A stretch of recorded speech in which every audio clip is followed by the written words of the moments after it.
Being the child of a powerful political figure yet enduring mistreatment from that same parent was a cruel irony. The only escape seemed to lie in earning money through a game, but after finally completing it, he found himself transported inside its world. Now, he had to choose: remain under the control of the powerful, or align with the monsters and carve out a kingdom of his own. The story opened with the protagonist imagining what it would be like to win 10 billion won. Sitting before his computer, he thought about how such fortune could free him from his current life. Everyone knew him as the son of a well-known congressman, yet that fame came with suffocating pressure. He was constantly expected to uphold his father's reputation and often appeared in the media beside him. At school, a female classmate suddenly wrapped her arms around him, leaving him uneasy. She whispered for them to leave the area for a while. In the background, other students murmured about how envious they were for not being close to her. The girl led him into an alley where a few older boys waited. Together, they cornered him, questioning why he hadn't lent her more money. Startled, Jihan insisted he had already helped her the previous week and couldn't do it again. One of the boys stepped forward, threatening to expose him for running an illegal website. Cornered, Jihan retaliated by saying they were involved as well. The girl smirked and remarked that in that case, they would all have to confess. She knew the truth. If things went public, only Jihan would bear the blame. His father's reputation dragged through the mud. With a cold confidence, she stepped closer, telling him she knew he would figure something out. Later, at home, he slams the door, but he didn't expect it to his father be already waiting. The man approached, his demeanor suggesting he already knew what had happened. His gaze was sharp, his tone commanding as he warned his son not to do anything that could damage his name. Fear tightened Jihan's chest, cold sweat forming on his forehead. When he stayed silent, his father demanded an answer. Trying to stay composed, Jihan forced a smile, claiming he would not disappoint him. His father's response was cutting. There was nothing his son could do that would disappoint him more. The man ordered him to keep following his instructions without question. Frustration overtook the boy as he fled to his room. He couldn't understand why his life had to be this way. Then, a small kitten appeared, brushing against his hand. Startled, he pulled away, but the kitten meowed softly from his desk. For the first time that day, Jihan felt a faint warmth in his chest.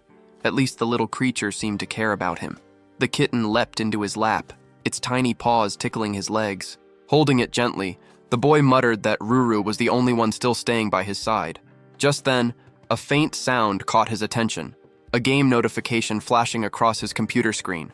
He looked closer and saw that he had already cleared 99 rounds. Only one remained, yet no matter what he did, he could never push through the final stage. Every attempt ended the same, with a game over.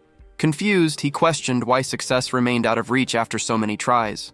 On a live stream, another frustrated player ranted about failing at the same point. Watching silently, Jihan remembered how this game had been released a year ago, yet no one had ever surpassed the 100th wave. Even so, he refused to give up. This was his only shot at escaping the miserable life he was trapped in. His last chance was the heart card of Rizzledrake, but even that failed to carry him through. Nearby, a grocery bag lay open with a few items inside, including a pack of cat treats. Reaching for one, the kitten accidentally stepped on his phone. A red glow filled the screen. The disassembly option had been triggered. Jihan's eyes widened in shock as he realized what had just been taken apart, the heart of Rizzledrake itself. For a moment, he froze, trying to absorb what had happened. Losing that item meant starting all over again. Panic began to creep in, but before despair could take hold, another notification popped up. It mentioned something new, a fragment of the heart. That shouldn't have been possible. Dismantling an item never produced fragments. But if this was real, then maybe he could use it. Acting on instinct, he accepted the fragment and chose to merge it with the dragon's soul. A burst of crimson light erupted from the screen. In that instant, Jihan realized this was the missing piece, the true path to completing the game. The system restarted with the new item active. The next morning, he followed his routine and went to school, though he couldn't resist sneaking the game open behind a book. When he returned home, he continued playing, even walking through the streets with his eyes on the screen. It didn't take long for him to reach the 99th stage again. With the heart fragment in hand, victory was finally within reach. Focused and determined, he began the last level. A female knight appeared on screen, cutting down the oncoming monsters. He tapped the command, hoping this time it would work, and a bolt of lightning crashed down. annihilating every enemy in sight. For the first time, it looked like he would finally win, and he did. Triumph surged through him, and Jihan almost jumped from his chair in excitement. But the moment shattered when the door burst open. His father stood there holding a golf club. Startled, Jihan froze. The look on the man's face promised nothing good. The congressman spoke coldly, saying he'd received a call from classmates who had been blackmailing his son, threatening to expose his illegal activity unless they were paid off. Terrified, Jihan tried to defend himself, stumbling over his words as he apologized. But the deputy was already poised to strike, the golf club raised high. His eyes burned with malice, and the boy could only scream in fear. Tears streamed down Jihan's face as he trembled helplessly. Without hesitation, his father brought the club down, shattering the phone into pieces. The sound of destruction echoed like the end of a nightmare. When it was over, Jihan slowly pushed himself up, voice trembling as he asked about his cat, Ruru. The response he received was cold, that he wouldn't be needing the animal anymore. That single statement ignited something inside him. His anger surged, fists clenched as he glared at the man who called himself his father. The deputy sneered, demanding to know why the boy wore that expression. Sweat trickled down Jihan's face as he demanded to know where his cat was. The man's tone remained devoid of emotion as he explained that the cat was now with Jihan's mother, a woman long gone. The words hit like a knife to the chest. Shock left the boy speechless, his body stiff with disbelief. The deputy grabbed his head, forcing him to look up, and said he only needed to obey orders from now on. Finally, the man uttered a warning, not to disappoint him again. He added that he had once believed the boy capable of great things. Then, silence. Jihan lay on the floor, his broken phone beside him. A faint sound buzzed from it, the game's voice declaring that the mission was complete. But now none of it mattered. Jihan stared blankly, feeling that life itself had lost all meaning.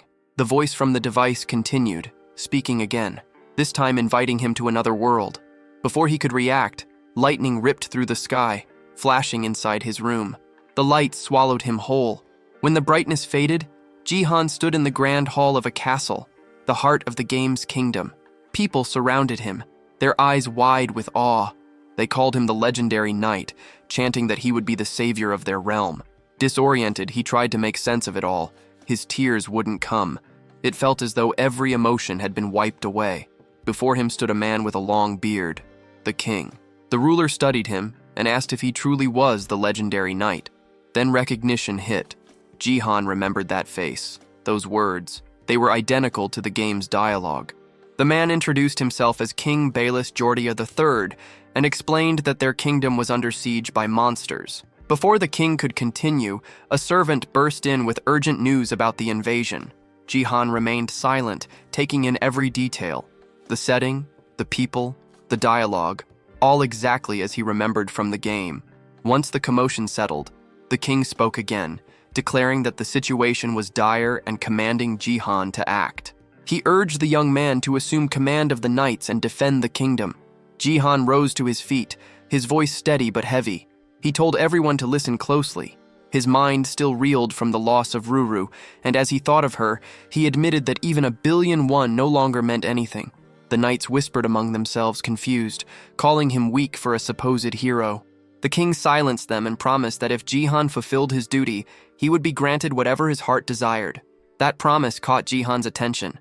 He asked if the king truly meant anything he desired. The bearded ruler assured him there was no need to worry. He simply had to obey his commands. Those words struck a nerve. They reminded Jihan of Dan Guy, his father, a man who had forced obedience under the pretense of maintaining reputation. Now the king was repeating that same pattern. The realization burned through him, and he refused outright, shouting that he wouldn't do any of it. The king's expression darkened, his confidence faltering. In front of everyone gathered, Jihan spoke of the life he'd endured. He had always been surrounded by people who cared only for themselves. Every single one, including his father, had used him for their own gain. And now, the same thing was happening again. The king didn't want a hero. He wanted another obedient pawn. Jihan made it clear he would never be that again. The king stayed silent, though his displeasure was obvious.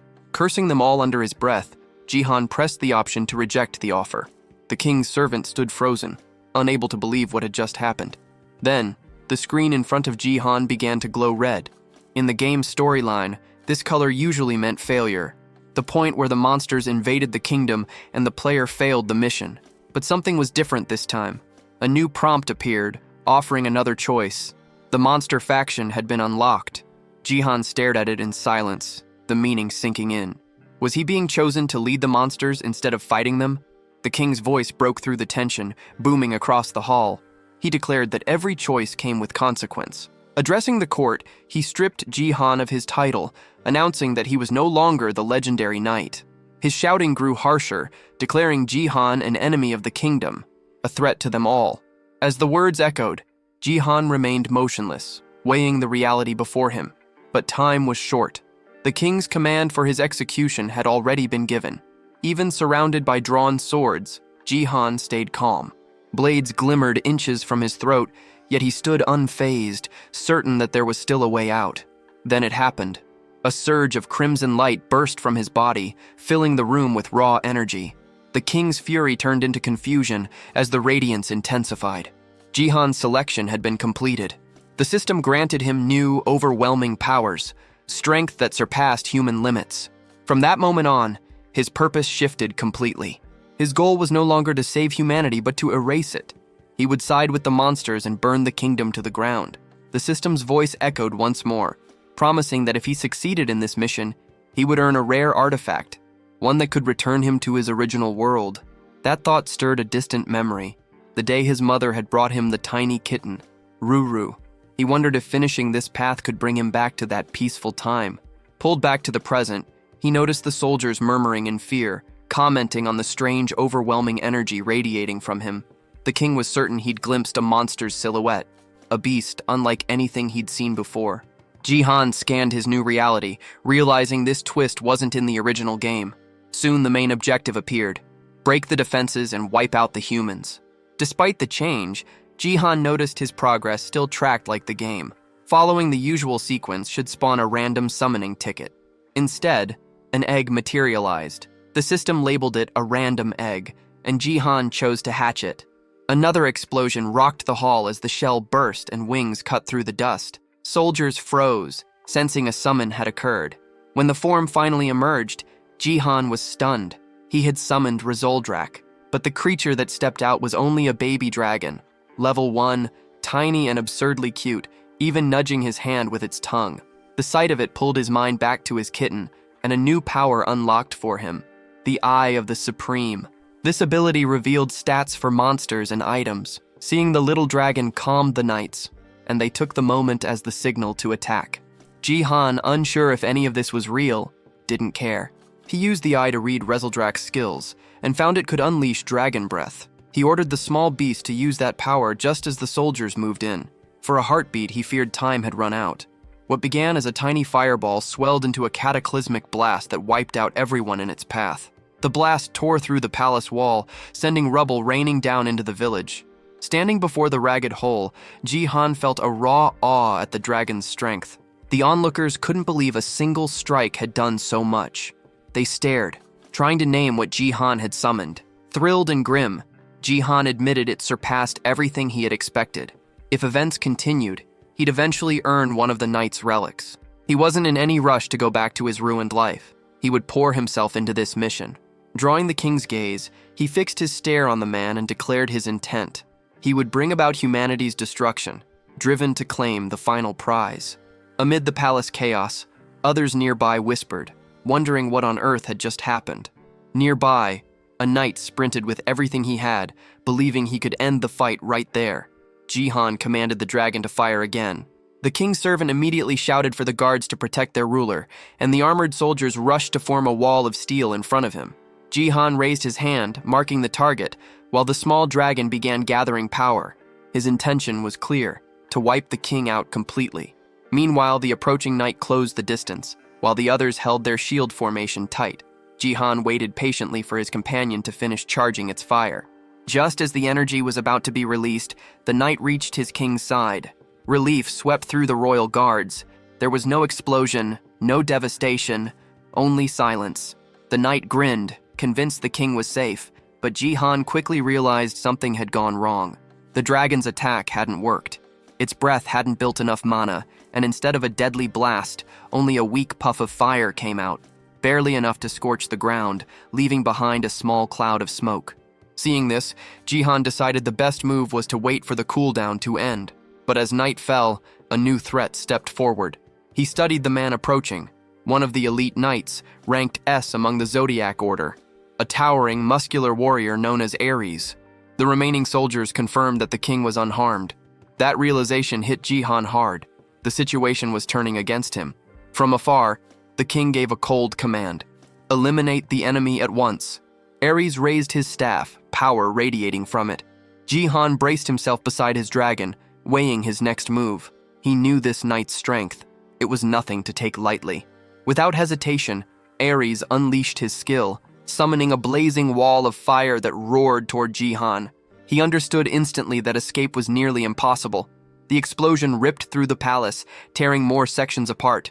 Even friendly knights were caught in the flames. But Jihan had managed to dive aside just in time. He remembered from the game that this attack only traveled in a straight line, easy enough to avoid if you knew what to expect. Watching the destruction, he realized the knight didn't care about his own comrades. Furious, Aries cursed the dodge and promised to burn a hole straight through Jihan's heart next time. Knowing that the attack needed time to recharge, Jihan saw his window of opportunity. He had to flee, but when he lifted his head, Aries was already closing in fast. Jihan's mind raced, searching for any possible move left. He couldn't have come all this way just to end it here. Then, another reward notification appeared. A mysterious chest materialized before him. Without hesitation, he accepted the item, yelling in frustration for it to open faster. Time was running out. As the knight swung his weapon down to strike, the blow landed squarely on the chest instead. A sudden force burst out, repelling him backward. Finally, Jihan caught sight of what the chest contained. A massive sword began to rise from within. Using the Eye of the Supreme, he identified it, a weapon with immense magic power that also boosted his stats. The readout showed it was an S-rank item. Shock mixed with grim realization. It seemed the system truly intended for him to annihilate the human side. The moment the sword touched the ground, the floor cracked beneath it. Jihan stared, disbelief taking over as the entire area began to split apart. The palace floor collapsed, sending debris crashing down as he was flung into open air. Falling from such a height, he thought bitterly that even the royal palace couldn't handle the weight of a divine weapon. The ground rushed closer, the wind roaring past his ears. This could have been his end. But then, his fall suddenly stopped. Something tugged at his clothes. He looked up and saw the small dragon struggling desperately to lift him. The creature flapped its wings with all its strength, keeping him aloft. From below, the people of the kingdom looked on in shock at the sight of someone soaring through the air. Jihan, still catching his breath, wondered why his mission had to begin in enemy territory of all places. At least here, the only one who could pose real danger was Aries. Even so, he knew that stronger knights would appear soon. His first goal had to be escape. Meanwhile, back at the ruined palace, Aries aimed his weapon at his own throat in frustration. He cursed himself for failing to finish the enemy, muttering that Jihan should have been swallowed by the sea by now. Just then, a messenger arrived. The king was calling for him. The knight knelt before his ruler, asking for punishment for allowing the criminal to flee. But the king ordered him to stop, reminding him that dusk was near. Aries froze, realizing what that meant. Nighttime was when the monsters grew stronger. The king then appointed him commander of the walls and sent him to the front lines. High above, Jihan drifted in the sky, recalling the early stages of the game. The same pattern of monster attacks, beginning with wild goblins. But with Aries present, he knew those beasts wouldn't make much progress at first. Then he noticed the ground approaching again. The baby dragon's wings trembled. It was losing strength fast. Despite its effort, Rezeldrak couldn't hold him any longer. Both of them plummeted sharply, crashing back toward the kingdom below. The crash sent both of them slamming into a stone pillar, the impact echoing through the ruined area. Despite the collision, Jihan emerged unscathed. Right beside him, a pair of boots lay abandoned. Without hesitation, he slipped them on. Before he could move again, a voice cut through the silence. A young blonde girl stood nearby, staring at him with suspicion. She didn't recognize his face. Her name was Lib, an S-rank knight. She immediately demanded to know who he was. Jihan recognized her instantly. In the game, Lib had been a crucial figure in stopping the 100th wave. Though scatterbrained at times, she excelled at dungeon farming and had grown powerful enough to take down monsters on her own. When she repeated her demand for identification, Jihan addressed her by name. The reaction was immediate. Confusion flickered in her eyes as she asked how he knew her. Jihan replied that he knew her well, having already gauged her worth. The words meant nothing to her, but for him, this was a warning. She was now an enemy, and he would have to deal with her sooner or later. As night descended, chaos spread across the kingdom. Outside the city walls, the Doblins gathered, ready to storm the gates. The soldiers shouted orders, warning that the monsters were already within range. They readied their bows and unleashed volleys of arrows. Some of the creatures began scaling the walls, forcing the defenders to hurl stones down at them. The air filled with screams, clanging metal, and the deep roar of the invasion. One of the knights muttered that they couldn't hold out much longer. Another shouted that Dryce was on his way to reinforce them. Meanwhile, in another corner of the battlefield, Lib's interrogation continued. She warned that if Jihan refused to answer, she would act on her own. Jihan thought about eliminating her immediately, but realized it was impossible for now. He'd have to bluff his way through. He claimed to be an ordinary citizen from District 1, simply trying to assist in the defense. Before Lib could question further, his small dragon appeared beside him. The knight's eyes widened at the sight of the creature, her body tensing. It was, after all, a monster. Sweat formed on Jihan's forehead. Rezeldrak wasn't supposed to show up yet. The girl's suspicious look made it clear she was on edge, and he struggled to think of an excuse. But before he could speak, Lib stepped forward, sword raised defensively. She declared that she would protect him from the beast. The baby dragon tilted its head, letting out a confused, almost innocent expression. Lib's gaze hardened, but the creature didn't react aggressively. Slowly, she realized the little monster wasn't hostile at all. Then, a thunderous explosion erupted nearby, shaking the ground.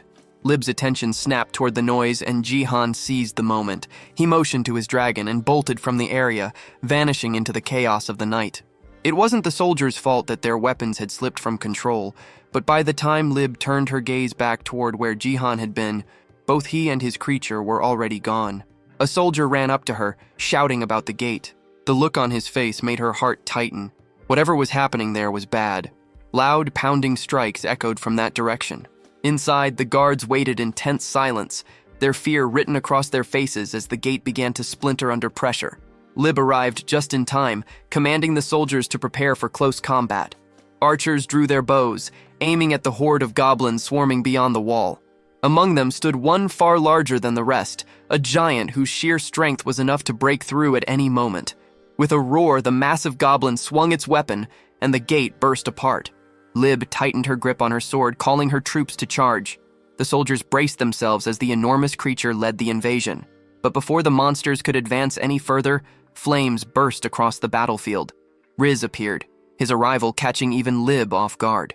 Seeing the breach, he unleashed his fire skill without hesitation, engulfing the enemy ranks. The goblins screamed as the flames devoured them. Standing tall, Riz smirked at the devastation, remarking that the monsters still had a long way to go. High on a distant ridge, Jihan watched the clash unfold below. His goal now was no longer to protect humanity, but to see it burn.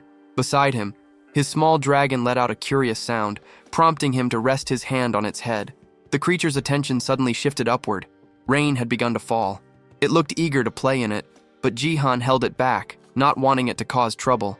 Back in the kingdom, the humans celebrated a narrow victory. Lib felt uneasy, knowing she hadn't been the one to turn the tide this time. Far away, in the dark forest, Jihan noticed movement. Someone, or something, was approaching. He recalled that he had spawned far from the city walls, and realized he was now deep in monster territory. That made things complicated. He had no clear path forward. He had replayed the game hundreds of times before, and knew every tactic by heart. But this time was different. He'd have to rebuild from nothing. Then a thought struck him. Turning to his side, he spotted his small companion still nearby. Moments later, Rezeldrak darted off toward the opposite direction. Jihan followed his gaze and froze. On the forest floor, a colony of ants was working tirelessly, dragging pieces of food and dirt. One of them noticed the dragon's presence and froze in fear. Rezeldrak crouched low, watching them closely, fascinated. Pulling his companion aside, Jihan exhaled slowly and began thinking of his next move. Out of nowhere, a new mission prompt appeared before Jihan's eyes. The objective was clear. He had to create a faction of monsters. He paused, trying to figure out how to even start that. If he needed to recruit monsters like goblins, now would be the perfect moment, but there weren't any nearby. He wondered how he would even communicate with them if he found some. That was when something unusual moved in his peripheral vision. By the time he turned, it was already upon him. A sudden strike came fast. Someone was trying to kill him. The blade glinted inches from his neck, and a figure stood right in front of him. His eyes widened in confusion. Claws grazed his skin. When he focused on his attacker, recognition struck. The figure was a young girl, a beastkin, a hybrid between human and animal. Jihan instinctively labeled her as a rabbit, but her reaction showed she didn't appreciate that. She snapped back, insisting she resembled a fox instead, and even tried to justify it. Their argument lingered in the air, her irritation obvious. Remaining calm, Jihan studied her more closely and finally realized she truly did resemble an Arctic fox. The girl leaned closer, sniffing the air. Then she began circling him, her nose brushing against his clothes as she took in his scent. Her tone shifted. She admitted that while he looked human, his scent was undeniably that of a monster. That revelation startled Jihan. Moments later, 2 new notifications appeared. The first granted him the ability to communicate with other beings. The second gave him natural charisma, increasing how positively others perceived him. With that, Jihan understood why he was able to converse with her so easily. Still, the girl didn't seem entirely at ease. Her questions came rapid and suspicious. Who was he really? Jihan felt uneasy, wondering if the attraction skill wasn't working as intended. Then a sudden movement interrupted everything. A rope shot across his face, snapping past him and catching someone nearby. The sound of impact was followed by a cry of pain. 3 men emerged from the shadows, cheering as they realized they'd captured their target. Jihan froze, realizing how far things had spiraled. Judging from their words, he understood that he had been outside the human kingdom for almost a year. The fox girl, snarling, turned toward him with fury. She accused him of being human and of luring her into a trap. Her anger burned through every word as she shouted that she wouldn't fall for it. Wincing in pain, she demanded to know why they never stopped hunting her. Jihan quickly understood. There had been a misunderstanding from the start. The humans began pulling the rope again, and the girl's body lifted off the ground. The arrow lodged in her leg twisted as she was yanked upward. The largest man in the group braced himself, pulling hard on the line, but the girl seized the chance to retaliate, preparing to strike back with all her strength. Jihan stayed back and watched, waiting to see how things would unfold. The fox girl took a hard punch to the face, but the human attacker hadn't counted on a reply. She slammed her other leg into him, the kick landing with enough force to send the big man sprawling. His 2 companions fumed at the sight. Jihan thought the girl was small, but fierce. One of the men stormed over, cursing her for defending herself, and then stamped a boot down on her head to shut her up. Jihan's body remained still as the abuse continued. The fox girl writhed under their blows, and anger began to rise in him. Another hunter moved closer and asked if everything was fine, assuming Jihan was human and warning him about the danger in the area. He questioned why Jihan was alone. The fox kept chattering, but the man didn't understand her tongue. Ready to strike something nearby in punishment, he lifted his hand, but the group leader ordered him to stop, arguing she might die if hit. The short man muttered an apology for losing control, which eased Jihan. He'd feared she might be killed. The leader's mood turned sharp. He accused Jihan of speaking with the girl earlier, then shoved a knife into Jihan's stomach to prove a point. Blood slicked the blade as it clattered to the ground. Jihan clutched his wound and tried to make sense of the threat. The fox watched him close and slowly realized he wasn't an enemy. Heat flared through Jihan's body.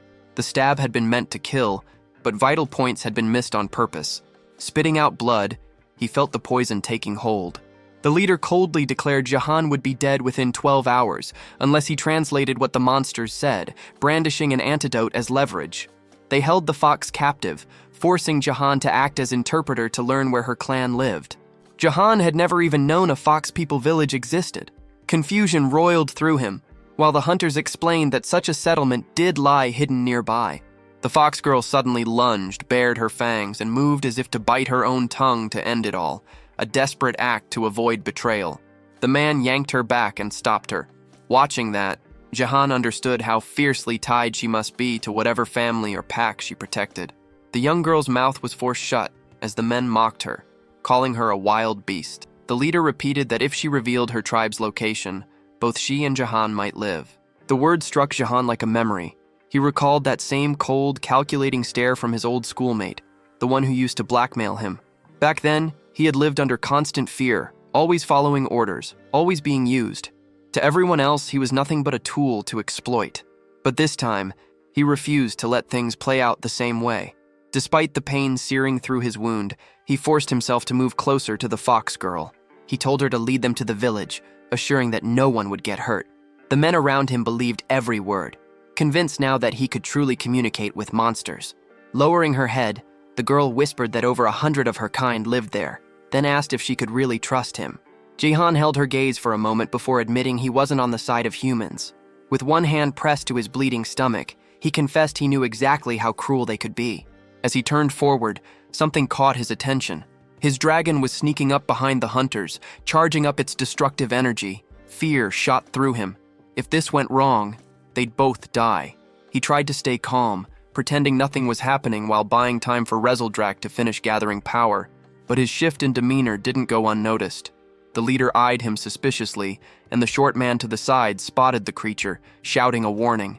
The leader spun around, but by then, Jihan was sure enough time had passed. The dragon's red flames blazed to life, yet, to his disbelief, only a weak burst came out. The attack fizzled instantly. Jihan froze, stunned that it had failed again. The hunters stared, equally baffled, and even the poor dragon looked confused by the tiny spark it produced. Jihan realized then that Rezeldrak hadn't recovered enough energy yet. The big man laughed, saying the blast was pathetic, though strong enough to burn if it had hit directly. Without hesitation, the leader snatched up a metal bat, calling the dragon a useless insect, and swung. Jihan could only watch as the blow connected. His small companion was launched through the air, hitting the ground hard and rolling several times before going limp. Dizzy and trembling, the creature lay motionless. Furious, the man cursed the dragon for daring to resist and advanced again, raising the bat for another strike. Jihan's body refused to move. He could only stare helplessly. The leader ordered his subordinates to restrain Jihan and the fox while he dealt with the dragon himself. Rezeldrak remained on the ground, unconscious. Grinding his teeth, Jihan felt the same bitter truth sink in. Once again, he only held value because of what he could do for others. Everything was repeating exactly as it had in his old world. He had spent his whole life living in humiliation, constantly bending himself just to satisfy others. Yet no matter how much he tried, he always ended up isolated and unwanted. Whatever happened, he knew one thing. He would never go back to that miserable reality. From that moment on, he swore he would never regret anything again. The leader raised his weapon, ready to crush the small dragon. Even the fox girl froze, horrified at what was about to unfold. Jihan's face hardened, and his body reacted instinctively. His passive monster ability activated, surging through him like fire. In a flash, he crossed the distance between them and swung his fist. The strike landed with bone-shattering force, sending the leader hurtling through the air. The ground split beneath the impact. The fox girl stood speechless, stunned by his raw strength, while the remaining henchmen stared in disbelief. Their leader lay motionless, face ruined beyond recognition. For once, Jihan had acted before it was too late. But in the chaos, the antidote that could have saved him shattered to pieces. The fox girl stared, confused by how he was even moving with poison coursing through his veins. Jihan ignored the pain and rushed to his fallen companion. Rezeldrak's eyes fluttered open, and a faint smile crossed Jihan's face. He was proud of the little dragon for fighting until the end. The creature gave a small, joyful grin in return. Looking at him, Jihan felt a rush of warmth. The sight reminded him of Ruru, his little cat who had always stayed close, trying to comfort him when no one else did. That memory filled him with resolve. He made a silent promise. He would protect his new companion no matter what. His expression softened as he smiled faintly, thinking that no matter what the future held, he and his partner would stand together. Behind them, the surviving hunters spat curses, threatening to report everything to their boss. Jihan turned toward them with cold fury, his glare enough to make them hesitate. Realizing what would come next, they panicked and fled into the woods. Rezeldrak cheered weakly, proud of their victory, but the moment didn't last. Jihan's body gave out, his legs collapsing beneath him. He hit the ground hard as the fox girl rushed over. She stared in shock, thinking he might be gone. The little dragon whimpered, nudging his shoulder desperately. Jihan's eyes fluttered. His breathing was shallow, and he felt his strength slipping away. This had to be the end. His last image before blacking out was Rezeldrak's worried face hovering over him. Then came the memory, the hospital room, the beeping machines, his mother lying frail and pale. He'd been alone back then too, abandoned while his father never once came to see them. The memory burned through him with the same ache as before. Slowly, consciousness crept back. When he opened his eyes, he realized he was being carried. The fox girl held him firmly as they made their way through a dark, winding cave. Soon, light appeared ahead. They emerged into a quiet village filled with beastkin, most of them resembling rabbits. The residents froze upon seeing him, whispering among themselves. Despite his human appearance, they could all sense it. His scent was that of a monster. They lingered near the window, whispering to each other, wondering when he would wake. But Jihan was already conscious. He simply didn't want that much attention. The fox girl soon stepped forward, asking the others to give him some room. From where he lay, Jihan immediately recognized her voice. When she entered, she asked if he was awake and explained that his presence had drawn interest. It was the first time anyone had seen a human in their village, and besides, he didn't even smell like one. Looking down at his hands, Jihan noticed something. The mark left by the poison was gone. The fox girl told him they had kept him in the village to recover. That was when it struck him. She had brought him here herself, risking her safety for someone who had once been her captor. She had saved his life. Puzzled, he asked why she did it. She replied that, despite how he looked, she could tell he wasn't truly one of them. Unsatisfied, he pressed her for another reason. Her eyes softened as she recalled a moment, how his concern for his dragon had moved her. Jihan wondered if that compassion was only the side effect of his friendly monster ability.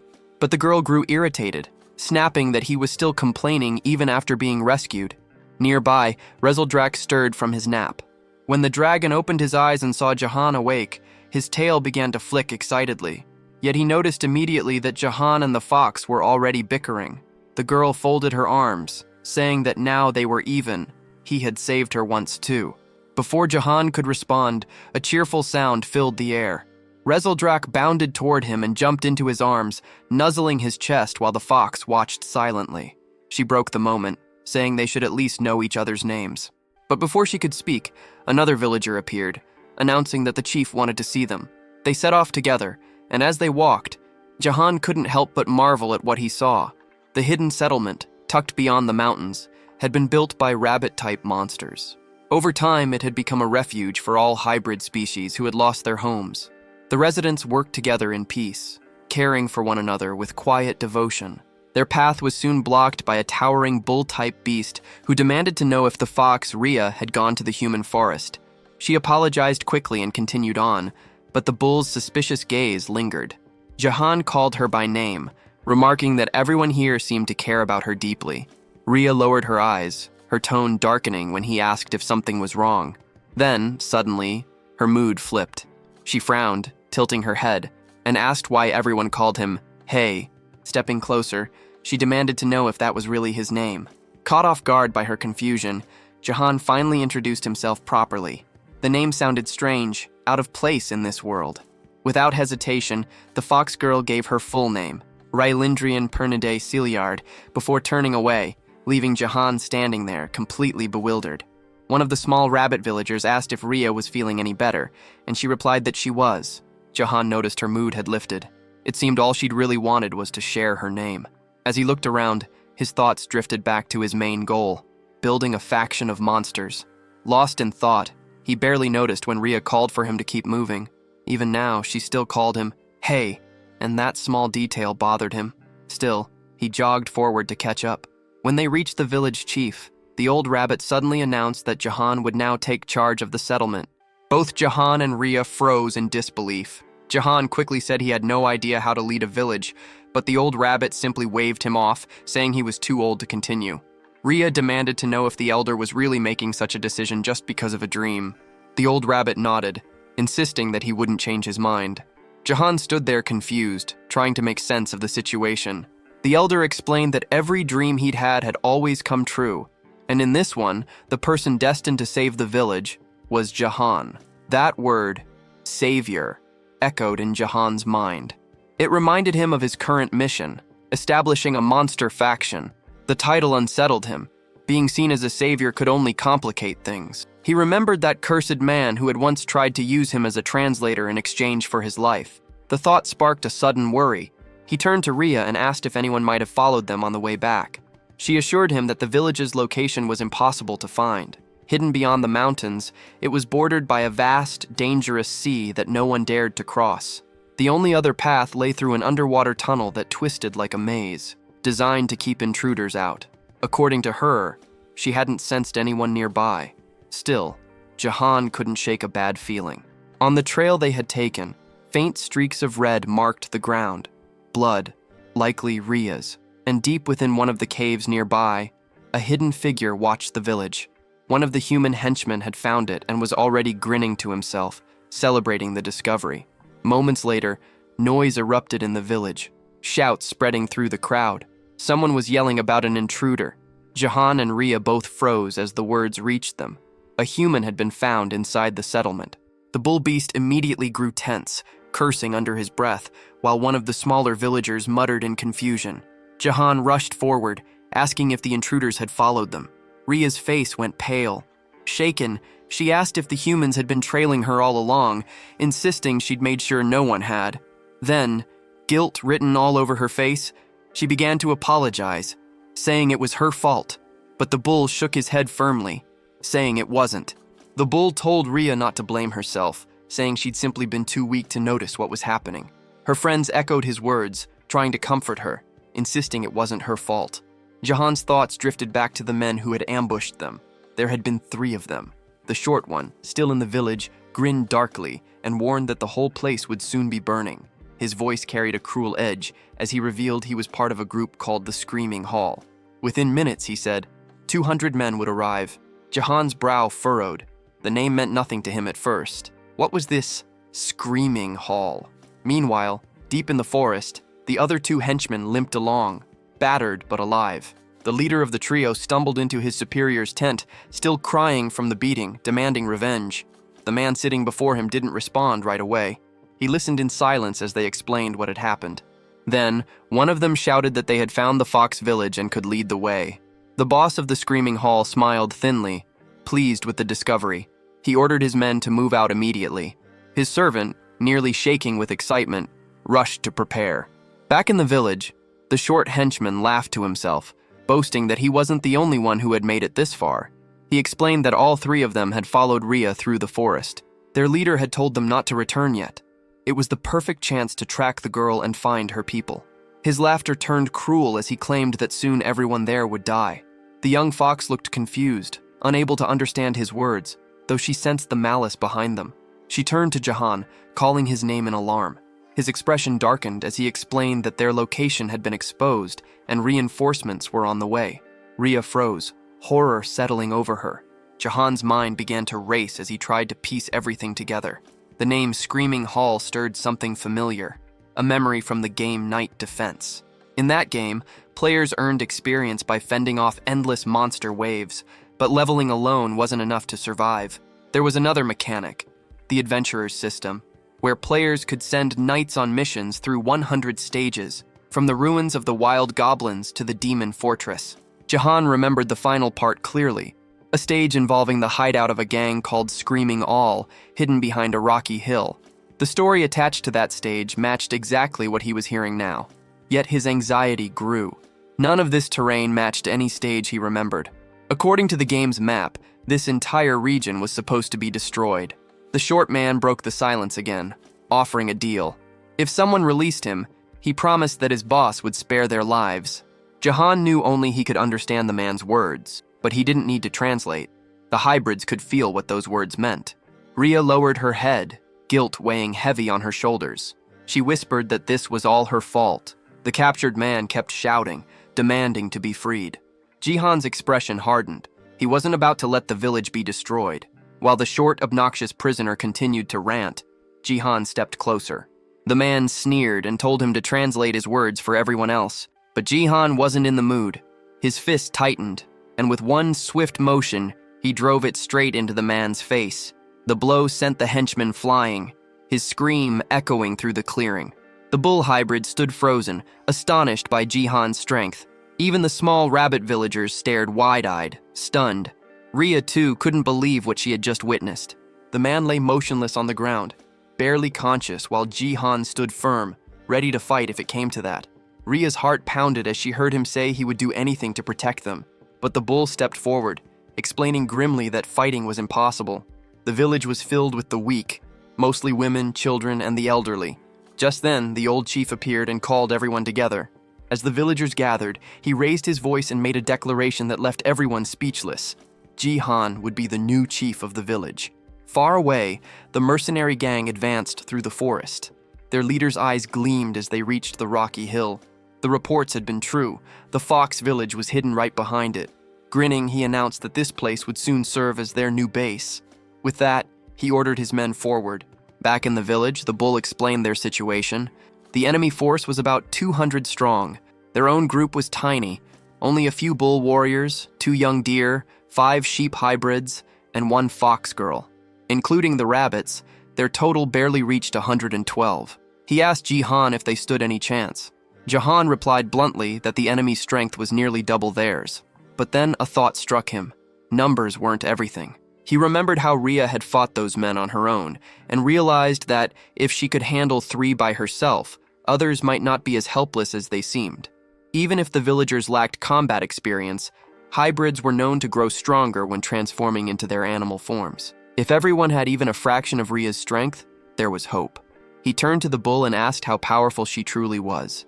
The hybrid scratched his chin, watching the fox play with the small dragon nearby, then admitted she was easily the strongest in the village. The statement left Jihan silent.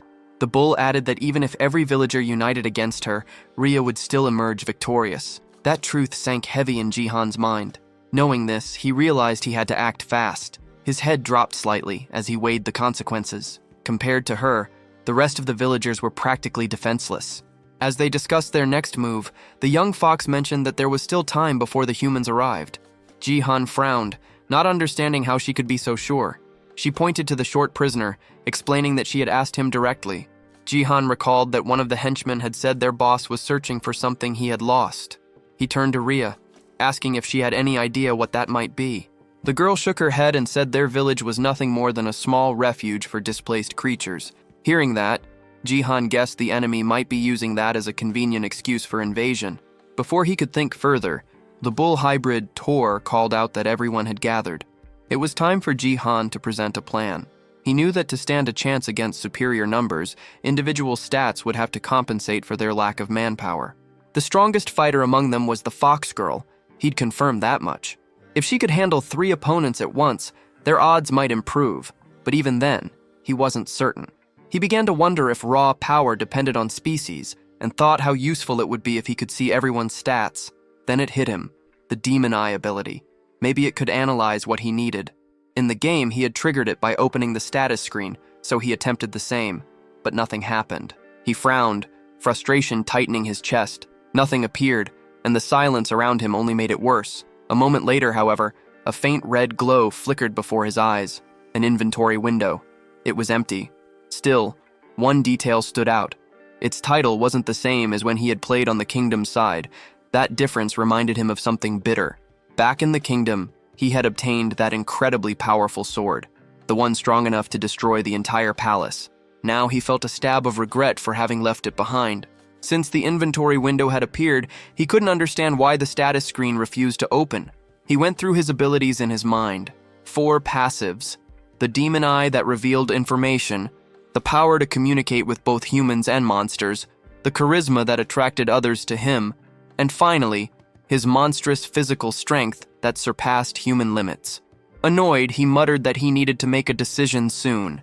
The fox tried to steady herself, saying she would follow his lead, her voice tinged with guilt. She blamed herself for the crisis and insisted she had to protect the village. Jihan could tell the weight of that guilt was crushing her, and time was slipping away fast. Then suddenly his right eye burned with light. A crimson gleam flooded his vision. When he looked at the fox, lines of information flickered faintly across her face. Focusing, he realized he could lock onto a target. The realization hit him immediately. The ability worked through intent. It activated whenever he looked at someone and consciously decided what he wanted to examine. The red glow sharpened in Jihan's eye, and a set of numbers and letters appeared before him. He saw his own classification, rank B. A small surge of excitement hit him. That ranking matched an average knight's level in the game. Shifting his focus, he turned his attention toward Rhea. Her stats appeared clearly, and one thing stood out. Her attack power far exceeded the rest. While she continued speaking beside him, Jihan wasn't paying attention. His mind was locked on the glowing skill window. A small heart icon caught his eye, and he wondered what it represented. Instinctively, he reached out to touch it. Only when Rhea flinched did he realize what he'd done. His finger had poked her nose. Trying to brush it off, he muttered that it hadn't been intentional. But the fox girl's face flushed with anger, and in the next second she lunged at him, claws out. After the brief scuffle, Jihan called for Tor, asking him to gather everyone in the village. A thin scratch now marked his cheek, but he assured them it was nothing serious. Soon, the villagers assembled just as he requested.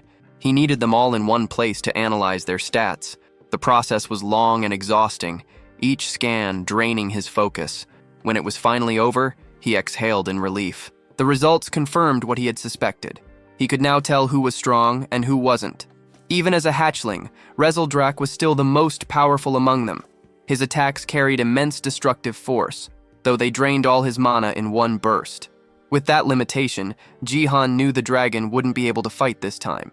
That left only Rhea, a rank B, and Tor, who was rank C. The rest of the villagers fell into lower tiers, the weakest of all. Even without seeing the enemy levels, Jihan could guess the approaching mercenaries averaged around rank C. The realization tightened his chest. They were outmatched in every way, fewer in number, lacking proper skills and equipment. Under these conditions, defending the village would be impossible, but this wasn't a game anymore. The rules were different here. He looked around the settlement and began thinking. If he couldn't rely on stats, he could rely on the environment, create variables that wouldn't exist in a game. His mind raced with possibilities. Calling Rhea and Tor over, he told them they needed to plan a new strategy. Meanwhile, far beyond the mountain, the gang pressed forward. Their leader walked at the front, flanked by 2 rabbit scouts moving ahead to check the path. The young male rabbit turned to his sister, whispering that they should return to warn the others. Before they could move, a sharp sound cut the air. The boy dropped instantly, struck in the head. The girl froze, horrified, staring at her brother's body lying motionless on the ground. The one who had struck him was the screaming hall leader himself. A cruel grin spread across the man's face as he stepped past the corpse, leaving the girl trembling. Tears welled in her eyes before she shut them tight and bolted, shifting into her rabbit form as she fled through the forest. One of the henchmen asked if they should chase her, but the leader waved him off with a smirk. His voice was low and venomous as he said there was no need. He was already spreading the infection. The village was in motion, every hybrid working together to put the plan into action. Tension filled the air as they prepared for what was coming. Then, through the misty entrance, the little rabbit who had escaped earlier came running, her eyes wide with panic. Jihan immediately noticed she was alone. The girl stumbled forward, shouting that the humans had already arrived. Even Tor, the bull, froze at her words. Rhea stepped forward, confused, asking why the rabbit's fur was soaked in red liquid, but the girl was too terrified to explain clearly. She kept repeating the same thing. The humans were already here. Despite the panic spreading around him, Jihan stayed composed. He was the first line of defense for the monster faction, and he was ready. Gritting his teeth, he swore he wouldn't let the village fall.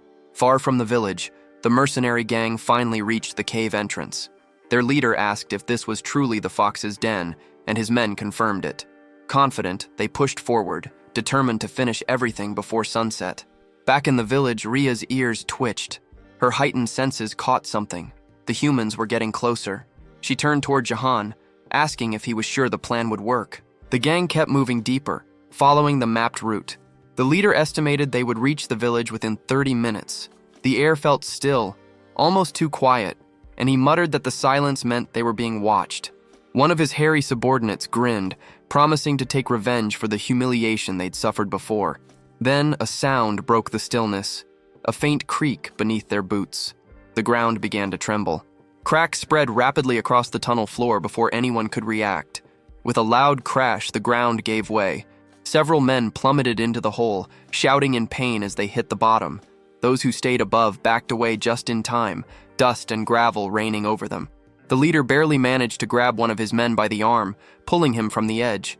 Below, groans filled the air. Some had twisted legs and broken bones. The hairy subordinate growled that the villagers had laid traps along the path. The leader's face darkened as he examined the floor ahead. He realized what had happened. The enemy had dug pits and covered them with wooden boards disguised by dust and debris. Any heavy step was enough to make the ground collapse. Another man muttered that none of this had been here the day before. The leader didn't respond. Instead, he moved forward, his patience thinning. As his men followed, he cursed under his breath, their confusion growing as they watched him pick up a large rock with ease. Without warning, he hurled it ahead. The stone slammed into the ground and instantly broke through it. Another pit trap. The leader smirked. He explained that the tunnel was originally solid rock, which made it easy to tell where traps had been dug. Any section filled with loose dirt or gravel would collapse. Following his lead, his men began to spot the differences. The rocky patches were safe, while the dusty ones were not. Feeling satisfied, the leader declared that humans like them wouldn't fall for such simple tricks again. He ordered a few of his men to stay behind and pull the injured out of the hole. Meanwhile, inside the village, Ria's sharp ears caught faint echoes, the sound of the enemy realizing their traps had been discovered. Jihan grinned. Everything was unfolding exactly as planned. He had counted on the enemy discovering the traps. Digging through the rock would slow them down for hours, and even if it only worked once, it was enough. In truth, there were only 2 real traps. The rest were fake, just decoys to waste their time. That was the point, to stall them for as long as possible. Deeper inside the tunnel, the gang pressed forward. Some of the men moved cautiously now, terrified of another pitfall. As they advanced, one of the subordinates warned that a crossroads was up ahead. When the leader saw it, he frowned. There weren't 2 paths like before. There were 3. The long-haired man muttered that he didn't remember a split like this, swearing that it hadn't been there earlier. He pointed out a bush near the wall, recognizing it as a clear sign of deception. The leader narrowed his eyes, realizing what was happening. It was another stall tactic. They were trying to buy time, probably preparing something inside the village. He wouldn't let that happen.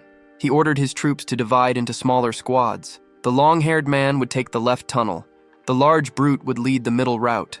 The leader himself would go right. The left group advanced first, only to hit a dead end where the tunnel had collapsed. Meanwhile, the middle group spotted faint light ahead and assumed it was the exit. Their commander signaled everyone to get ready for a fight. The left group soon saw light too, convincing them they were also near the surface. Believing he had chosen the correct path, the leader ordered that no hybrid should be left alive. The group surged forward without hesitation. But on the right-hand path, the one the leader took, things were different. His squad emerged not into the village, but into the middle of the forest. He realized immediately that he had been misled again. Back at the true exit, the middle group broke through into the village perimeter. Their commander barked an order to hold position and sent one of the men back to alert the boss. The runner turned, only to find a strange sight. One of their own was tied to a tree, gagged and struggling. The bound man's eyes darted wildly. Sweat poured down his face as muffled cries escaped the cloth in his mouth. He tried to ask for the boss, but before anyone could react, he noticed something. They were surrounded. The messenger spun around and bolted back toward the crossroads. He had to warn the leader. But before he could reach the tunnel bend, the air erupted with a deafening blast. A wave of smoke burst through the cave, throwing several men against the stone walls. The explosion had come from above. The fox girl and Jihan had triggered it perfectly. Everything was proceeding exactly according to plan. The traps had done their job. Every second they bought mattered. The enemy's forces were now scattered and divided across the tunnels. After hearing what happened to the earlier group, the short man grew uneasy, his confidence fading fast. Suddenly, the large brute turned his head, catching movement from the shadows. All around them, the villagers were waiting, hidden and ready to strike. Jihan stepped out beside Ria, emerging from the darkness. Taking charge, he signaled the villagers to move. From a high ledge overlooking the battlefield, he watched with satisfaction as the plan unfolded perfectly. The opposing commander barked orders for his own men to counterattack. Both sides now stood face to face, the air tense, seconds away from erupting into chaos. The mercenary leader hefted his massive hammer, preparing to crush anyone who got in his way. Jihan raised his voice, giving a single command. It was time for the hybrids to transform. In an instant, smoke burst across the area, swallowing everything. The human soldiers staggered, confused, wondering if the villagers had vanished. But it was all part of the plan. Jihan had learned earlier that when the beast folk transformed, their bodies released a dense mist. He'd turned that natural trait into a battle tactic. Hidden in the haze, no one could tell where the next strike would come from. From within the cloud, Tor the bull emerged first, gripping a massive stone above his head. He charged forward with brute force. Further out, human soldiers called out in panic, unsure what was happening. The smaller rabbit fighters seized the moment. They targeted the isolated ones, launching surprise attacks while others dug beneath the ground, grabbing ankles and throwing enemies off balance. Distracted soldiers were suddenly hit from above, swift kicks to the face and chest from unseen directions. One young mercenary screamed and bolted, overwhelmed by the chaos. Elsewhere, 3 men tried to subdue a sheep hybrid, only to find their blows passing through empty air. Their target moved too fast, slipping between strikes like smoke. In another section, shouts erupted as several humans clutched their heads, scalded by streams of hot liquid. Above them hovered little Rizoldrak, spitting bursts of fiery breath with the last of his strength. So far, Jihan and Ria hadn't needed to join the fray. The battle was flowing exactly as planned. Still, he stayed alert, watching every shift in the fight. Nearby, the short man regrouped with 2 of his allies, weapons drawn. They aimed at the rabbits tunneling through the soil, hoping to catch them off guard. Seeing the danger, Jihan called for Ria. The fox girl darted forward, a blur of motion. Even Jihan, who had seen her fight before, was stunned by her speed. She reached the group in mere seconds, but the short man behind them was already readying his crossbow. He fired. The arrow cut through the air, heading straight for Ria.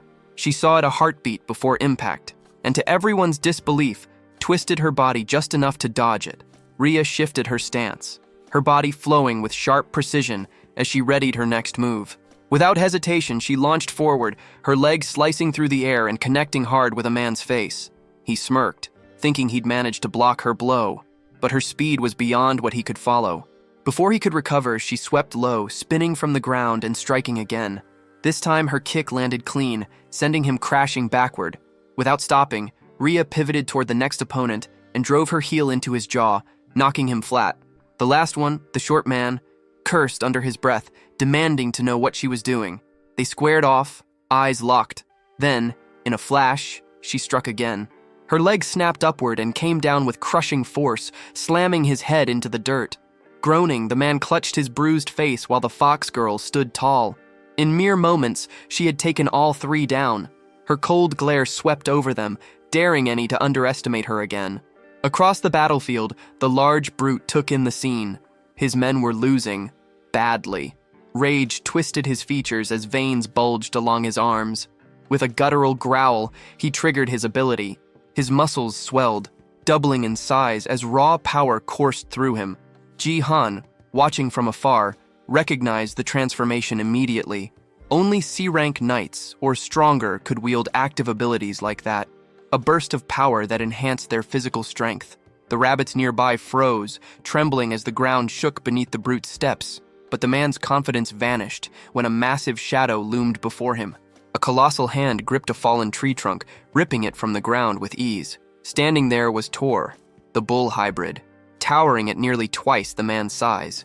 The brute's face went pale, words failing him. From his vantage point, Jihan observed the encounter with wide eyes. He hadn't expected Tor to be that powerful.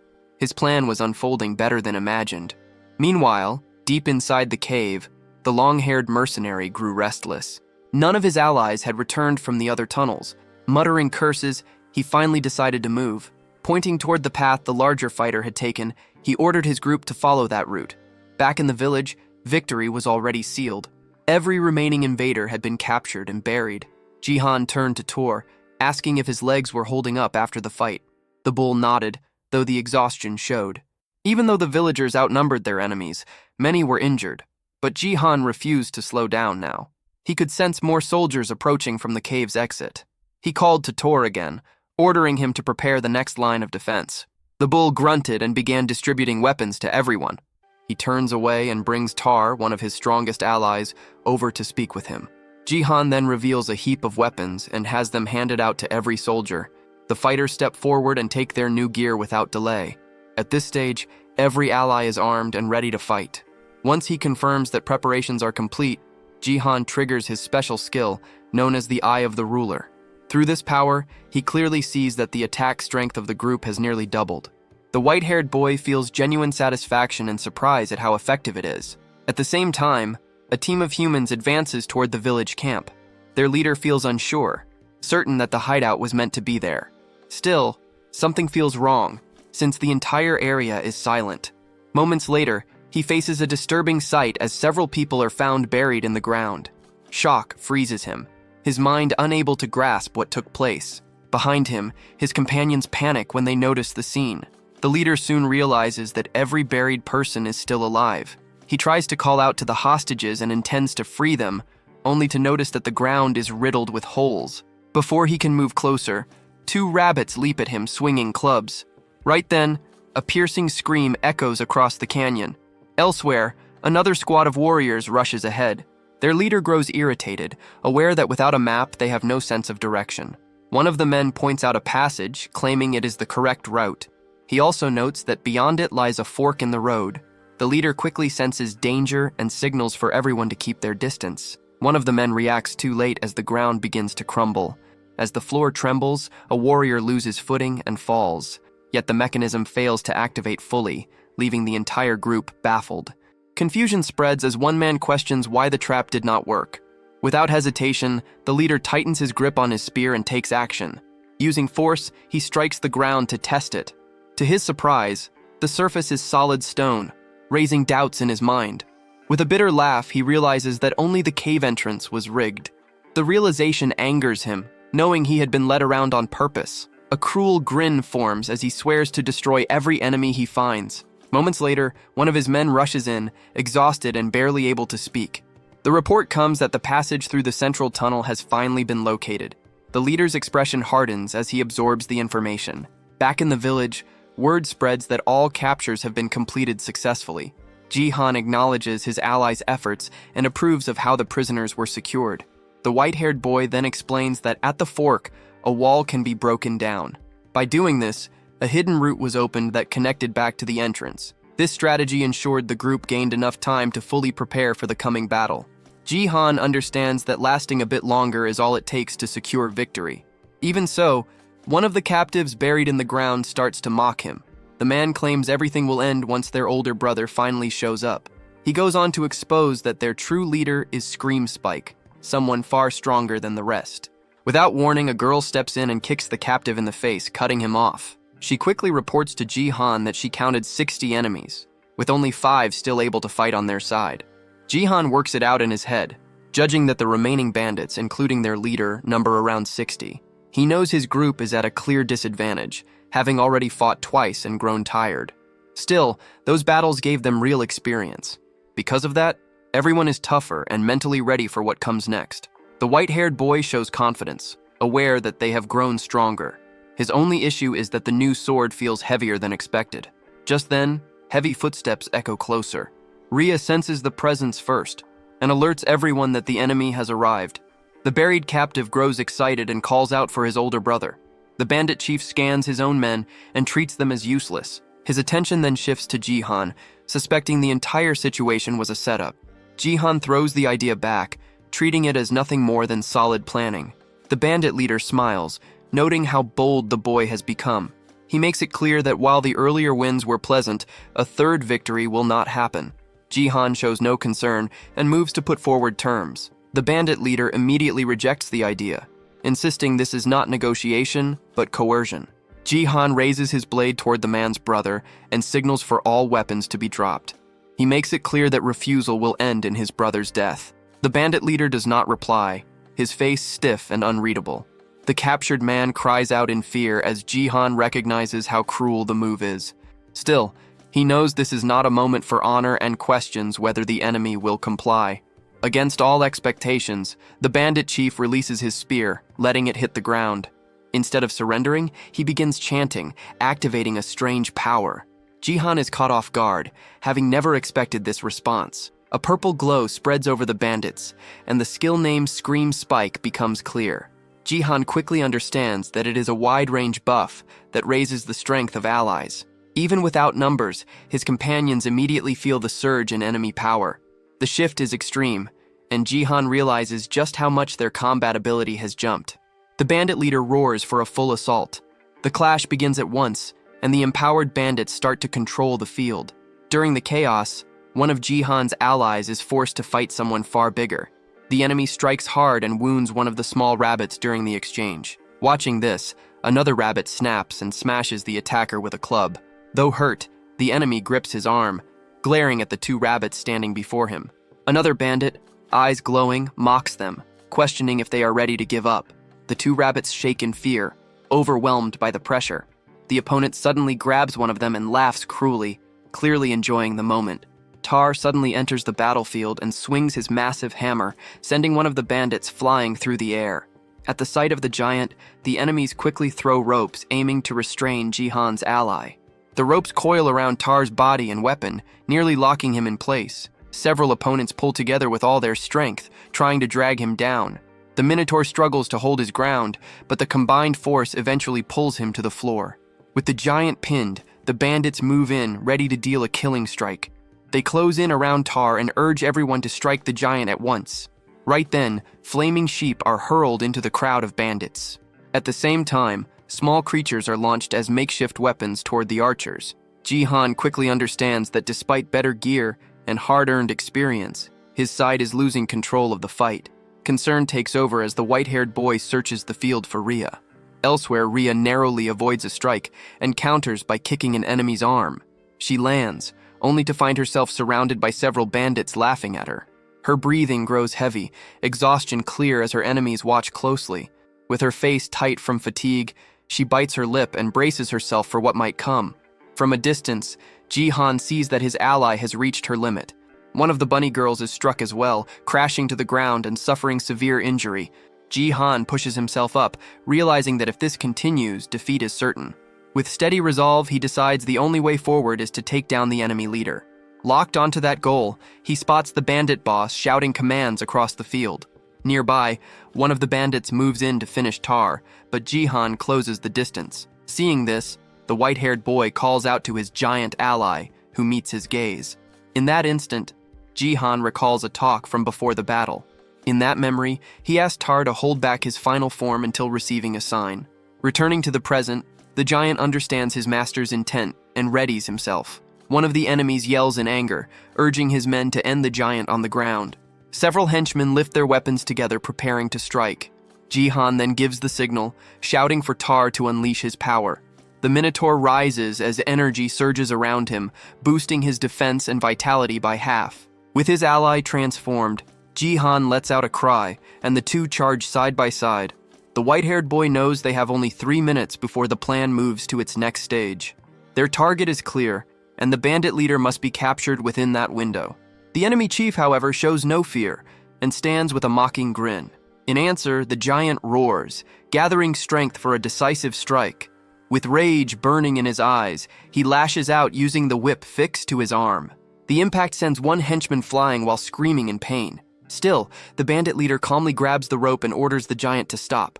Ignoring him, the Minotaur leaps forward, fist raised to crush his foe.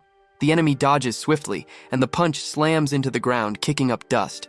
Wearing a smug expression, the leader mocks the giant for growing larger without real strength. Using that moment, Jihan bursts through the dust, launching an attack from behind. It becomes clear that the giant's assault was meant as a decoy, allowing Jihan to close the gap. In the next instant, Jihan feels a chill as he understands that the plan has failed. The bandit leader displays overwhelming power and flings the Minotaur aside without effort. Before the giant can rise, a heavy kick crashes into his body. The enemy then leaps high into the air, lining up a brutal finishing blow for Tar. Exhausted and hurt, Jihan can only watch, unable to save his ally. The villain slams down with immense force, smashing the ground and carving out a massive crater. He turns toward Jihan with a twisted grin, clearly enjoying the chaos. Gathering strength, he jumps again, aiming to crush the boy still on the ground. Elsewhere, Rhea shows her skill and quickly takes down another foe. At the same time, Jihan fails to evade and takes a crushing hit head-on. Rhea cries out in despair at the sight, even as blood runs from her wounds. Despite the pain, the white-haired boy refuses to give in. As he lies there, he recalls the moment he studied his own combat status. He knows his raw power is far below that of his two allies. Still, he stays down, aware that he has one last option left. With his face injured, he understands that against a human foe, he holds an edge. A screen appears before him, revealing his passive skill known as Physical Monster. His eyes glow as Jihan releases every bit of power he had kept hidden. This ability holds deadly strength when used against human enemies. Sensing the shift, the bandit leader freezes, caught off guard. When facing humans, all of Jihan's attributes surge by 200%. With this sudden boost, Jihan drives a devastating punch straight into the villain's face. Rhea freezes in disbelief at her master's sudden rise in power. Even the giant Tar is left stunned, unable to speak at what he witnesses. From above, the white-haired boy stands over the bandit leader lying on the ground. Jihan believes he hears something crack from the enemy's neck under the force of the hit.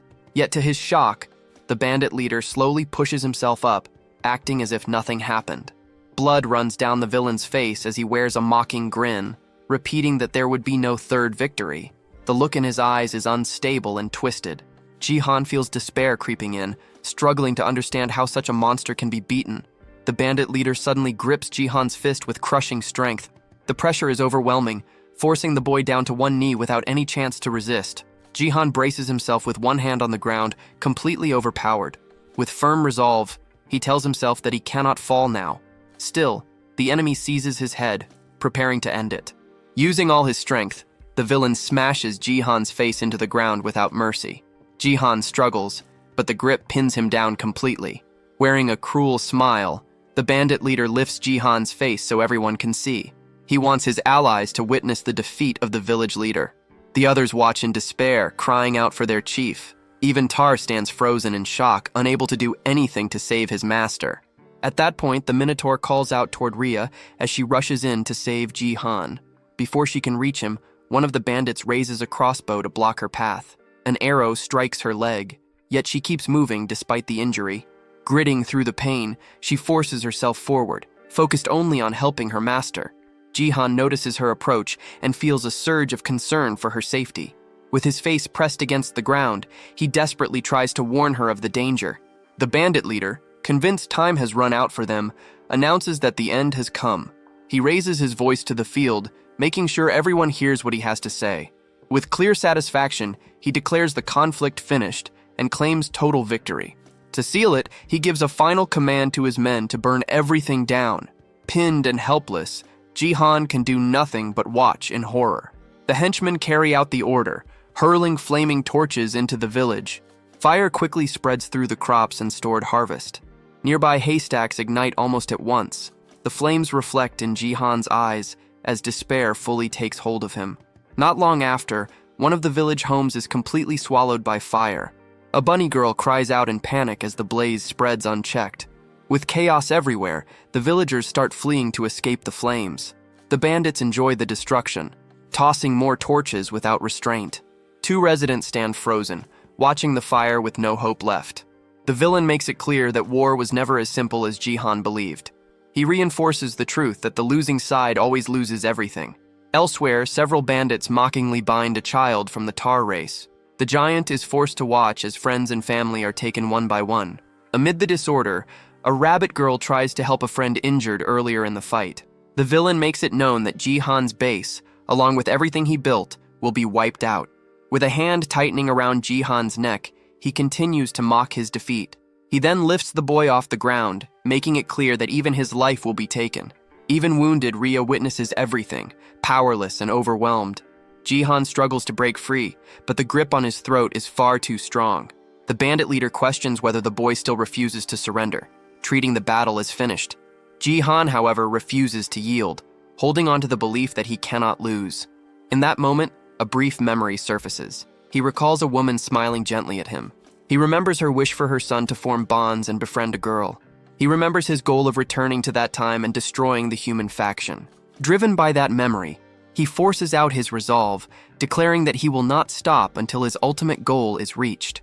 With everything he has left, the white-haired boy unleashes his determination, refusing to give up. This sudden willpower leaves his allies stunned. The giant and the fox girl look toward him with renewed hope in their eyes. The villain reacts only with laughter, questioning what refusal alone could change. He makes it clear that Jihan's part in the war is finished. Pressing a dagger to the boy's neck, he signals that this is the true end. At that instant, a bright full moon shines directly into Ria's eyes. The bandit leader still holds Jihan in the air, ready to strike the last blow. Then, without warning, a blood-soaked hand slowly lifts from the ground, rising as if reaching out for help. The enemy leader freezes, his body locked in place as confusion takes over. At the same moment, Ria's hand begins to change, sharp claws forming at her fingertips. The white-haired boy turns his attention to her, sensing that something about her has shifted. He recalls how strange it always felt that others awakened through mana, while Ria never did. No matter how much mana she held, her power never surfaced. Even when facing death, she had never shown this form. In that instant, Jihan finally understands. Her race's awakening carried a strict limit. That condition was the full moon, whose light doubled all her abilities. Filled with new strength, the girl faces her master, waiting for his next command. Jihan responds with a calm smile, calling her name as his order. In a flash, Ria lunges forward. The bandit leader cries out in pain as his wounded arm is struck. Jihan follows her movements as she cuts across the battlefield at extreme speed. Enraged by the injury, the bandit boss lashes out at her, labeling her a beast. Ria remains calm, slipping past the attack with ease. Seizing the opening, she moves in close and drives her claws into him, delivering a killing blow. Seeing his older brother fall, the captive stands frozen in shock. With a single strike, Ria sends the bandit leader's body flying aside. Cold-eyed, she turns to the prisoner and shuts him down without mercy. The remaining bandits fall silent as they witness how easily their leader was defeated. With his fall, the buff fades, and their borrowed strength drains away. At the same time, the fires continue to spread, tearing through what remains of the village. Jihan watches the flames, fully aware that the night will bring another shift. A system message appears, warning that monsters gain a 20% boost after nightfall. A confident smile appears on Jihan's face. This was the moment he had been waiting for. As darkness settles, a red aura ignites around all of Jihan's allies. Empowered, the giant finally shatters the chains holding him. One of the bunny girls rises and calls for everyone to fight back with all they have. Fueled by their leader's resolve, the warriors roar in unison, vowing to drive the humans away. Watching the balance turn, the bandits fall into panic, realizing the battle is lost. With a focused expression, Jihan faces his companions and prepares the final command. At his signal, every ally charges toward the remaining enemies. Soon after, the rabbit warriors shout that the humans are fleeing and rush to capture them. As victory becomes clear, Jihan reflects on his mistakes, realizing he had been reckless and too sure of his plan.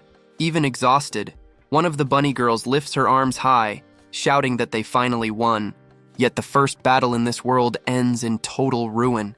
Jihan stares at the aftermath, seeing that more than half the village has burned to ash. Many allies lie dead or badly injured across the ground. Tears streak down his face as guilt weighs on him, knowing he could have done better. At that moment, the fox girl steps closer, making it clear that he does not have to bear everything alone. Ria stays by his side and comforts him, reminding him that everyone's strength works in different ways. She recalls that even when facing a clear disadvantage, he kept fighting with everything he had. Even after losing, the white-haired boy never once thought about abandoning the fight. She finishes by making it clear that he did everything possible within his limits. As she speaks, to show her support, with a gentle smile, she urges him to keep watching over everyone as the village chief. The words from his ally leave the white-haired boy speechless. Without warning, the system displays a notice that the affinity between them has risen to 50. Seeing this, Ria's face turns bright red, caught off guard by the update. Flustered and embarrassed, she quickly offers to help with cleanup and runs off, leaving Jihan confused behind her. In the ruined camp, everyone begins working together to rebuild what was lost. Still, Jihan understands that this is far from the end, and that everything is only beginning. Soon after, a system window announces that the second main mission has been completed. The monster faction population is now a total of 82. As a reward, he is granted the option to receive a random skill and must decide whether to accept it immediately. With steady resolve, Jihan vows not to repeat the same mistakes. He chooses to accept the reward and learns the weapon refinement skill. Several days pass and the village slowly takes shape again through everyone's effort. While working, Jihan hears Rhea calling out to him from the roof of one of the houses. He tosses a snack in her direction to pull her attention back. Smiling, she catches it mid-air and insists that her master should eat first. Jihan accepts the food, pleased at first, but his expression shifts when he realizes it is carrots again. Rhea explains that although the carrot fields burned, the stored food remained untouched. Confused, Jihan wonders why they are eating vegetables when they belong to the fox race. With a gloomy look, he concludes that everyone has been forced into vegetarian life. He then changes the topic and checks on her injured leg. Rhea assures him that she can walk again and plans to help with reconstruction as well. Jihan notes just how impressive their vitality and recovery truly are. Because of this, the village is rebuilt at a fast pace, and 2 weeks pass since the battle. During that time, funerals are held for all who lost their lives, excluding those who fled. The 55 captured bandits are brought to trial. Most villagers demand quick revenge for their fallen comrades. However, taking the lives of unarmed captives is not an easy choice. After long arguments and heavy debate, a final decision is reached. To everyone's surprise, the prisoners are released. Even so, they are not set free without consequence. Before sending them off by boat, a note is left identifying them as members of the Scream Spike Gang. Jihan explains that the sea is filled with dangerous monsters. If fate allows, they may reach the kingdom and face the punishment they deserve. Afterward, the white-haired boy reveals an important discovery. He learns that the bandits were searching for a specific item their leader desperately wanted. By chance, the house of one of his allies survived the fire. Curious about the object, Jihan decides to activate the Eye of the Ruler to investigate further. Using his vision, he quickly identifies the objects as enhancement stones of different ranks. His attention then locks onto a green stone glowing softly on one of the tables. To his surprise, the system identifies it as a B-rank enhancement stone. The white-haired boy cannot help but wonder what these stones are and why they ended up inside his ally's home. Before he can think further, a large bag suddenly drops from the ceiling, landing right in front of them. When he opens it, shock hits him as he sees it packed full of enhancement stones. Left without words, he questions what kind of luck could cause something like this. At that moment, a realization strikes, and his gaze slowly moves upward. What he sees leaves him stunned. The ceiling is covered with bags identical to the one that fell. The sight overwhelms him as he tries to understand how such fortune could exist. His surprise quickly turns into panic as a troubling thought crosses his mind. His eyes widen while staring at the ceiling, unable to believe how many bags hang there. Each one is filled with countless shining enhancement stones. Excitement flashes in his eyes as he understands just how valuable this hoard is. Soon after, he learns the reason behind it.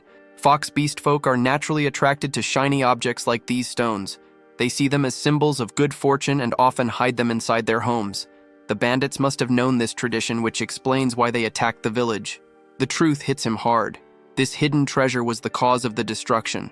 Even after others tried to comfort her, the fox girl Rhea blamed herself. Consumed by guilt, she attempted to throw all the stones into the sea. He rushed in and stopped her, grabbing her arm before she could do it. He makes it clear that she was not at fault. The blame lies with those who desired the stones. His words reach her deeply, and her eyes fill with tears as she looks at him. At that moment, a system message appears, showing her affinity with him jumping to 60. He decides the dangerous treasure must be kept under control. Rhea quietly agrees with that choice. The recent battle and this discovery harden his resolve. He comes to understand an important truth. Looking at their new resources, he knows that everyone must grow far stronger. As the sun sinks toward the horizon, he asks Rhea where the bandits' weapons were stored. Soon, the two of them arrive at the warehouse, ready to put his plan into motion. He prepares to test his newly learned weapon refinement skill using the seized equipment. Holding a dagger in one hand and an enhancement stone in the other, he steels himself. With calm focus, he activates the weapon refinement skill on the blade. A sudden burst of bright red light erupts from the warehouse, visible throughout the village. Moments later, the process ends, and the blue stone in his hand breaks apart. Ria reacts in shock at the shattered stone, but he merely smirks, knowing it worked. A system window confirms a successful enhancement, showing a 70% success rate for C-rank items. He then turns his attention to a B-rank dagger known as Scream Spike. Its success rate is much lower, sitting at 50.5%. Gripping the dagger alongside a green stone, he prepares to enhance it for real.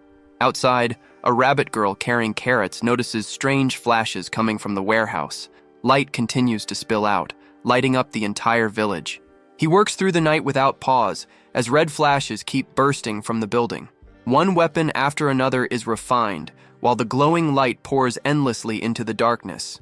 By the next morning, 2 villagers approach the warehouse out of curiosity, wondering what their village chief has been doing inside for so long.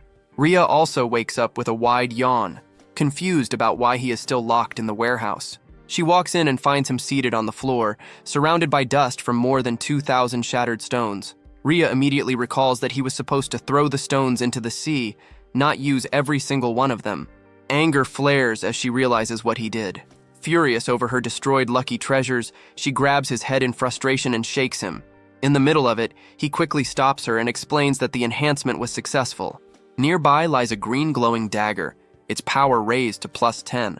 He makes it clear that it took 10 stones to fully upgrade the weapon, with every attempt succeeding. He then gestures to a massive pile of glowing weapons around him, all successfully enhanced due to their low rank. Even Tar's hammer was improved, its attack power rising by a large margin. Ria, however, cannot see much difference at a glance. Jihan, covered in dust, suddenly sneezes hard. After wiping his nose, he complains that the only obvious change is how thick the dust is in the air. At that moment, Tor arrives. Jihan has him test the upgraded weapon. The massive warrior grips the handle of his hammer and immediately feels the altered balance. His eyes sharpen as he senses the power now flowing through it. With a loud roar, Tor lifts the hammer over his head, ready to test its force. He confirms that it feels much heavier than before, yet still easy for him to use. Though the hammer remains a C-rank item, its attack power now exceeds that of the B-rank dagger. Ria watches with a puzzled expression, noticing that Jihan looks both pleased and troubled. His thoughts drift to his own S-rank weapon, the magic sword Hellbringer. He lets out a quiet sigh, admitting to himself that since he cannot use magic, the sword is useless for now. The scene then shifts to the human faction's kingdom, which appears calm and orderly. 2 individuals stand on a balcony, questioning why they were instructed to leave a massive pit in the ground untouched. Nearby, a blue-haired girl feels a strange and dark presence rising from the hole. Without warning, a terrifying scream echoes from deep below. Far underground, a warrior clad in golden armor strains to pull a massive sword from the earth. Dark purple energy coils around the blade as his tattooed hands grip it tightly. His eyes glow with raw focus as he channels all his strength into the effort. At last, the sword breaks free from the ground. A sudden pulse follows, leaving him uncertain about what just occurred. One of the men nearby is stunned, remembering that even Sir Aries at full strength could not draw the blade so easily. This realization makes the situation far more dangerous. The warrior, Aries, remains silent. He stares at the ominous sword now in his grasp, his expression grave. Back in the monster village, Jihan suddenly receives a system alert for the 3rd main quest. The mission demands the expansion of the monster forces. His population must grow from just over 80 to a total of 1,000. At the same time, a new party system unlocks. It allows groups of up to 4 members to form parties, granting shared experience and synergy bonuses. He sees the system as something close to an adventure mode from games and begins to plan the best possible party setup. With renewed focus, he informs his companions that they should head out and gather nearby monsters to join their side. However, the Minotaur Tar makes it clear he will not go, judging it wiser to remain behind and guard their home warren. The young leader quickly accepts that Tar is right. Taking the strongest fighters away would leave the village wide open to attack. This is not a game, and failure here carries real loss. If Warren is destroyed, the mission itself loses all meaning.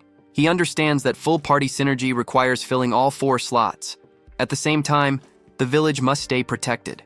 With Tar staying behind, he scans the remaining villagers, searching for possible companions. He looks over the beast folk one by one. Most of them are ordinary villagers, not battle-tested fighters. As they move about their work, their stats appear mostly the same, offering little guidance. The choice becomes harder than expected. Once his thoughts settle, the young leader approaches Tar and quietly shares his plan. The giant then gathers everyone together and announces that there are 77 beast folk present, not counting the leadership. Jihan watches with a steady expression, fully aware that he cannot choose carelessly for such a critical mission. He sits at a table beside Rhea, who struggles to stay awake, and prepares to begin what he calls an audition named Show Me the Ability 77. Tar steps forward and explains that everyone must demonstrate their usefulness. From the 77 candidates, only the most capable will earn a place in the 4-person expedition team. The Minotaur calls for the first group, numbers 1 through 4, to step up. Jihan makes it known that he is seeking someone with strong resolve, fit for exploration and carrying unique abilities. The first applicant can only shift nervously, unable to speak clearly. After hesitating, he admits he prefers to stay in Warren. The village chief immediately dismisses him without hesitation. The next group claims they need to remain behind to plant carrots together as part of village life. Jihan's patience begins to wear thin as serious candidates fail to appear. He motions Tar closer and quietly gives him new instructions. The Minotaur listens and nods, understanding at once. Turning back to the crowd, Tar announces that only those who truly want to take part should stay. After hearing this, most villagers turn around and leave. What remains is a much smaller group. Tar reports that the candidates have been narrowed down, and Jihan is clearly satisfied. With fewer people present, Tar calls forward the first applicant. A single rabbit girl steps out from the group. The tryouts take place inside a partially built structure in the village. The young rabbit girl starts to speak, her voice shaking as she attempts to introduce herself. Then, without warning, her timid behavior disappears, surprising both Jihan and Rhea. She introduces herself as Rain and claims she can manage anything, from cooking to scouting. As Jihan weighs her words, Rhea immediately raises her hand, clearly supporting the girl. Rain goes further, stating she would dedicate her life to the mission if chosen. Jihan shows no strong reaction. He quickly dismisses her for the moment and signals for the next applicant. With a simple gesture, he marks her attempt as a failure and moves on. As Rain breaks down in tears, Jihan signals Tar to bring in the next participant. He then makes it clear that the auditions have already ended. Rain was the only person who applied. The truth leaves her frozen in shock. Jihan is equally stunned, realizing that only one candidate stepped forward for such an important mission. With that, the Lizard Expedition team is officially formed, their objective set on locating and recruiting the legendary Lizard tribe. However, the moment the word lizard is mentioned, the rabbit girl stiffens. Fear washes over her as the meaning sinks in. She grows uneasy, realizing he is referring to the terrifying lizard tribe, and admits she was too nervous to fully hear the details earlier. A memory surfaces from just before the auditions began. Jihan had asked his advisors where monsters could be recruited. Tar explained that the previous village chief had been sleeping deeply since right before the battle. Jihan was shocked to learn the old leader had been unconscious for an entire month, making him impossible to consult. He had no choice but to abandon the idea of asking about nearby tribes. Tar then revealed another harsh truth. Repeated human invasions had already wiped out all nearby monster villages. Rhea suggested that small refugee settlements might still exist. Jihan immediately understood that such groups would never be enough. She agreed, stating that to face the human faction, only truly powerful monsters would matter. That was when Tar brought up a single remaining option. There was one strong tribe that had not submitted to the humans. However, he warned that they were extremely hostile and refused alliances of any kind. This formidable race was the Lizard tribe, living deep within the swampland north of Warren. The swamp was described as dark, dangerous, and avoided by most creatures. Tar confirmed that the Lizard tribe was likely the strongest race in the region. Their presence was so feared that even monsters went out of their way to avoid crossing their land. Jihan listens without interruption. He already understands the situation. From his knowledge of the game, lizardmen were monsters that appeared around Wave 30. Their power was overwhelming, not just to monsters, but to humans as well, especially at this early stage. Only 2 weeks had passed since the first wave. Recruiting monsters meant for Wave 30 would completely change everything. Returning to the present, Jihan asks Tar for the exact location of the Lizard tribe. The Minotaur hands over a rough map, explaining they must cross 3 mountains and a river to reach a hidden valley. On paper, it looks close. In reality, Jihan is already exhausted and cannot even see the first mountain yet. As he struggles forward, Ria happily finds a DE rank enhancement stone hidden in the grass, showing no sign of fatigue. Rain, meanwhile, carries a heavy pack, refusing to fall behind. She is determined to be useful on this journey with her village chief and his strongest warrior. A strong sense of resolve fills her as she pushes herself, eager to prove her worth. Jihan complains about how far they still have to go. To Rain, this feels like her moment. She pulls out a book packed with scouting records, confident she can locate their position exactly. But before she can explain anything, a loud roar echoes from a nearby mountain. In that instant, she realizes she spoke too late. One of her companions urges her to move faster, saying that once they pass the first mountain, the rest of the journey will go quickly. Rain tightens her fists, reminding herself that she must prove her value, even if it requires patience. After a long trek, the group finally reaches a narrow mountain pass, only to find the road ahead completely blocked. A rock slide seals the path. The moment she sees it, Rain's eyes light up. Clearing blocked paths is one of the rabbit beast folk's strengths, and this is her chance. Confidence shows on her face as she steps forward, determined to demonstrate her worth and awaken her ability. Just as Rain ascended into rabbit form, Ria easily destroyed the rock with a single kick. Thus, Rain's chance to prove himself was annihilated. Ria and Jihan advance, and noticing Rain's pause, Ria looks back. She sees Rain transformed and questions the reason. Rain replies that it was an accident. Jihan dismisses the issue and tells her to move on with them. The group proceeds through the newly opened path. As they walk, Rain returns to her normal form and trails behind, feeling discouraged. She starts to think her help might not matter anymore. Suddenly, her long ears twitch. She senses something the others cannot. Rain stops in place and alerts her companions that movement is nearby. Jihan hears nothing at first. Ria explains that Rain has sharp hearing, which is why she was assigned scouting duties. Jihan then recalls seeing her before. As a child, she was always alert, constantly watching her surroundings. A memory flashes through his mind of a younger Rain, bloodied and running through chaos with fierce eyes. He realizes she is the same determined child from back then, grown older but still carrying that same awareness. The sound finally becomes clear. It comes from hundreds of large, clawed feet pounding the ground. The source reveals itself as a massive group of rat-like creatures. With a serious expression, Rain identifies them as the rat tribe. Jihan connects it to the boom rats as they observe the large-scale movement from the cliff. Rain continues watching, puzzled by where such a massive group could be heading. Concern appears on her face as she traces their route. She notes that they are moving toward human lands, far outside rat territory. Looking ahead, she confirms their destination is the human faction's kingdom. Jihan understands at once that if the rat tribe is marching toward the royal palace, something major is unfolding. Rain adds that the movement is abnormal since rat villages are scattered and rarely unite. Ria agrees, noting that such a gathering means something is seriously wrong. With a firm expression, Jihan decides they will follow the rat tribe. He needs to confirm what is happening. As they prepare to move, he calls on his small dragon companion, Rizzledrake, requesting help. Just as Jihan and Ria start to run, Rain stops them. She struggles to keep up because her bag is too heavy. Frustration hits her as she feels like a burden again. Jihan pauses and considers a solution.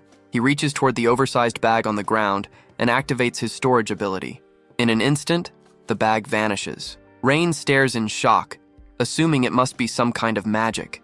A system window appears, showing the bag now stored in a large inventory slot. Jihan decides to review the details later. For now, he makes it clear that identifying this monster wave is their highest priority. With the burden removed and the issue resolved, Rain is finally free to move properly. The three of them leap from the cliff, descending after the massive army below. The scene shifts to the human kingdom. A loud bell rings through the city, announcing the coming of war. Panic spreads across the streets as a man runs past, yelling that monsters are swarming once more.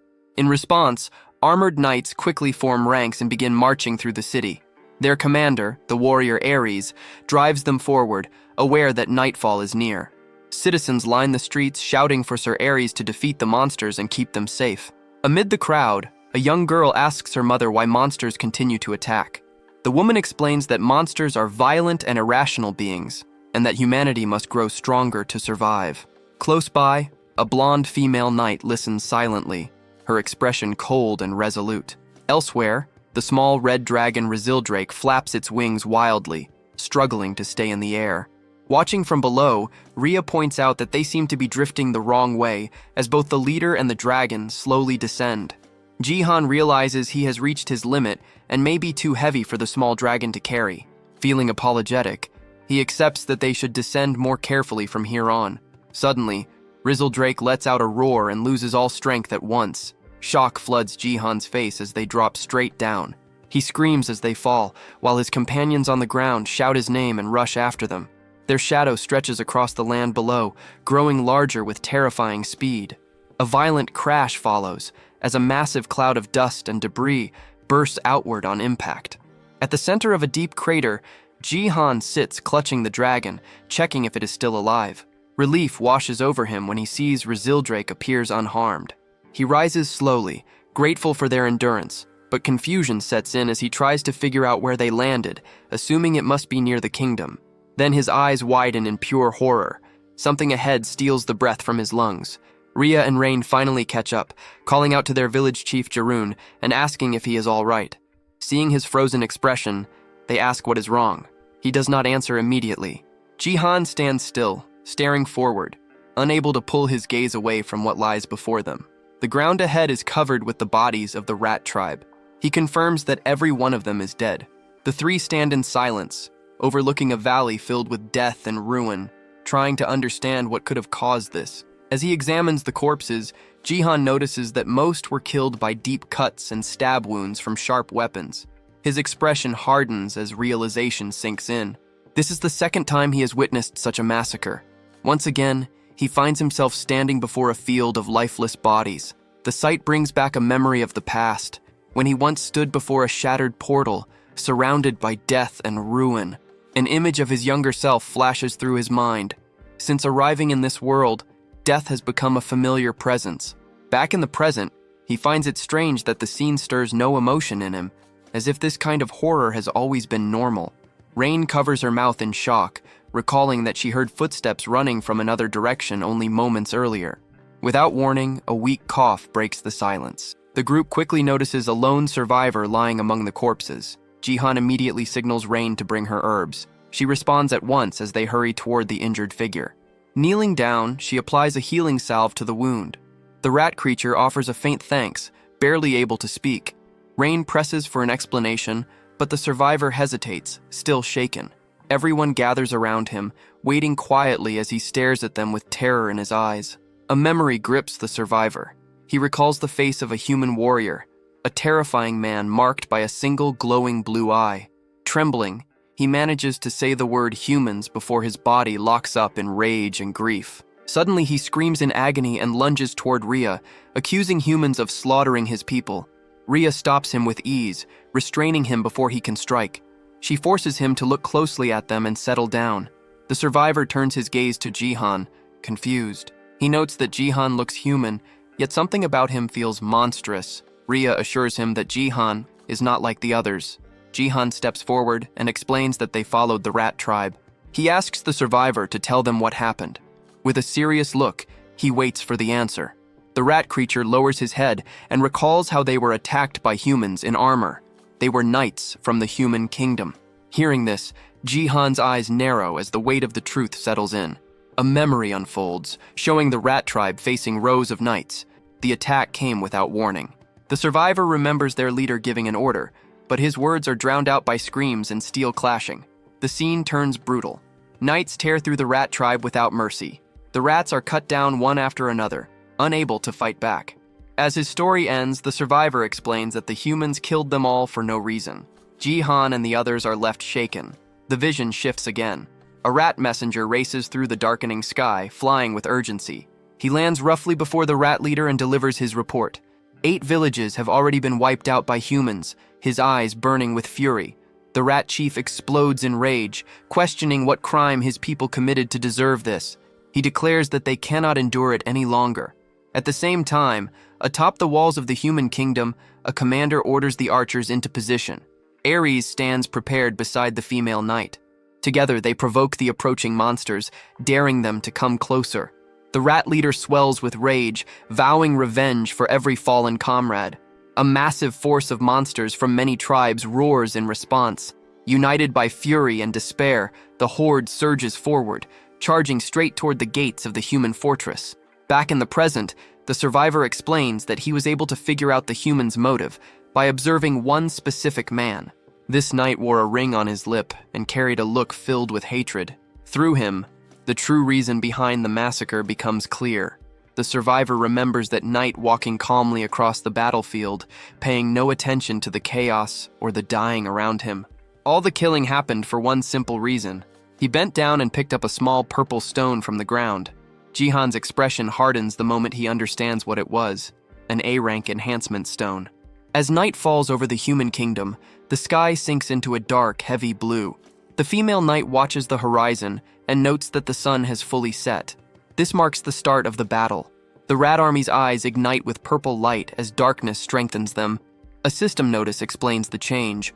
All their stats increase by 30%, but their ability to think clearly disappears.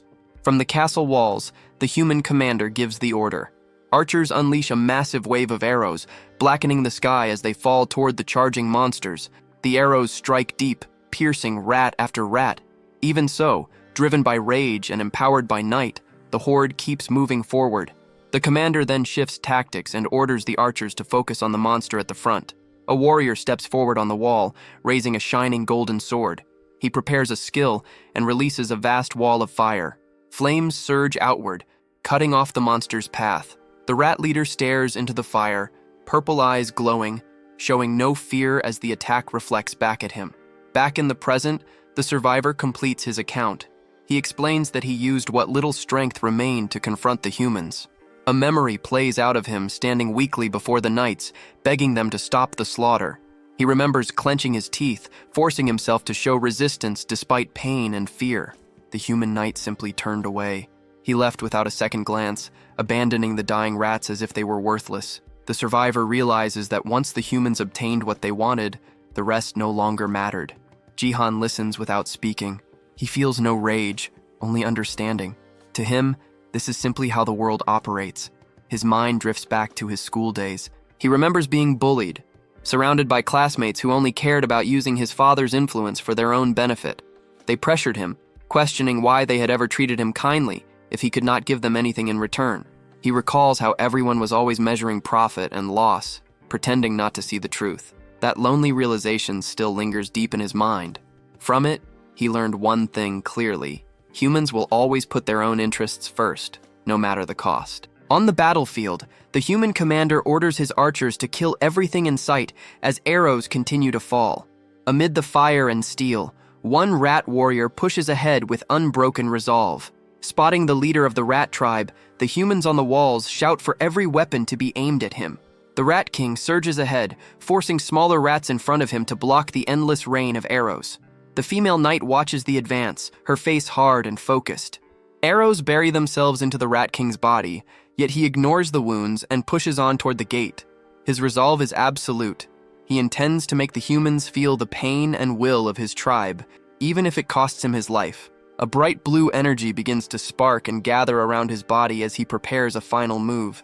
He channels everything he has left, preparing to carve his tribe's suffering into the humans. The stored power is released toward the castle wall. The human commander, Aries, stares in disbelief. Understanding what is about to happen, soldiers on the wall panic, realizing the Rat King is about to self-destruct. Fear spreads as they try to pull back from the gate. The blue energy swells, seconds away from wiping out everything nearby. With his final breath, the Rat King dedicates his life to peace, a desperate sacrifice for his people.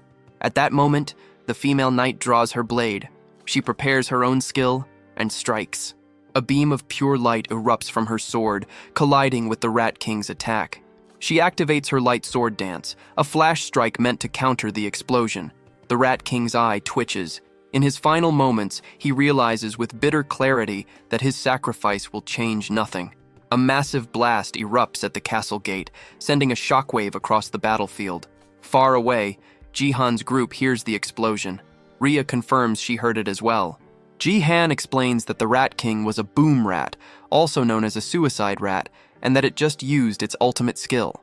The lone survivor watches in heavy silence, knowing the battle is over and his people are gone.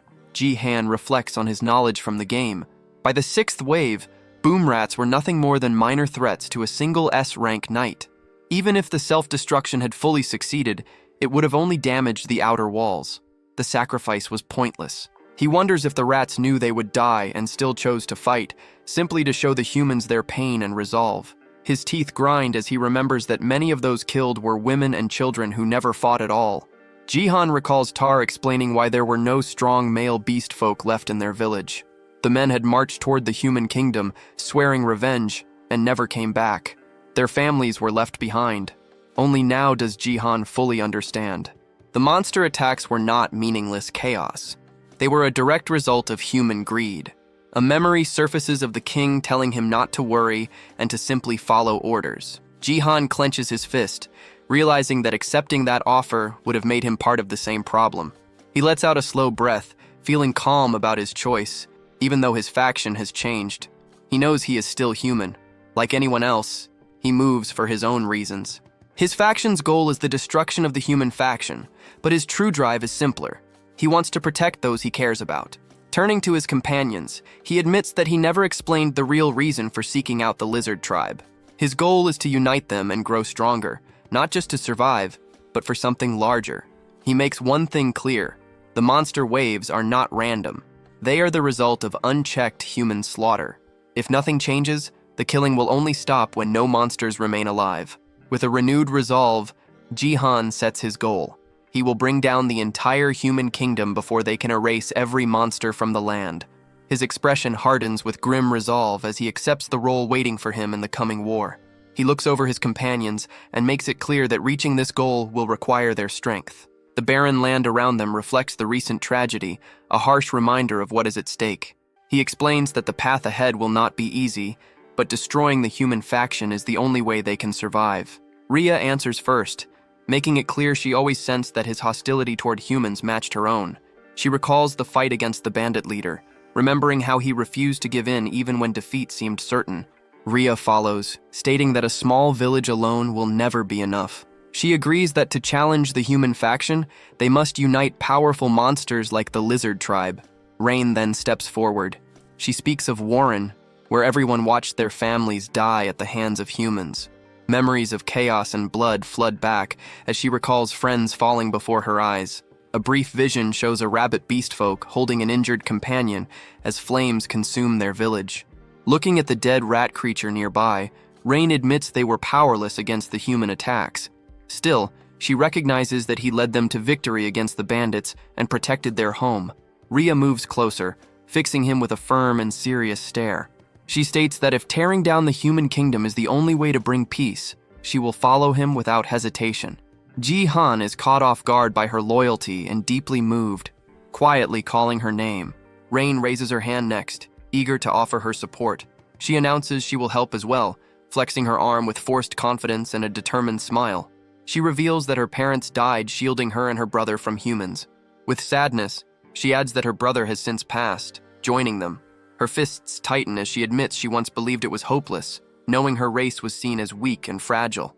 She recalls the moment he struck down the bandit leader, a scene that filled her with a sense of justice. Seeing him fight back gave her hope, and from that moment she chose to follow him. She lets out a nervous laugh, admitting she may not be very useful, but she is determined to do her best. Jihan thanks her simply for standing with him.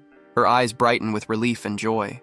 He reflects quietly, understanding that while their reasons differ, their purpose is the same, and that is what truly matters. Turning back to his companions, he declares that they will put an end to the cycle of human massacres and monster retaliation.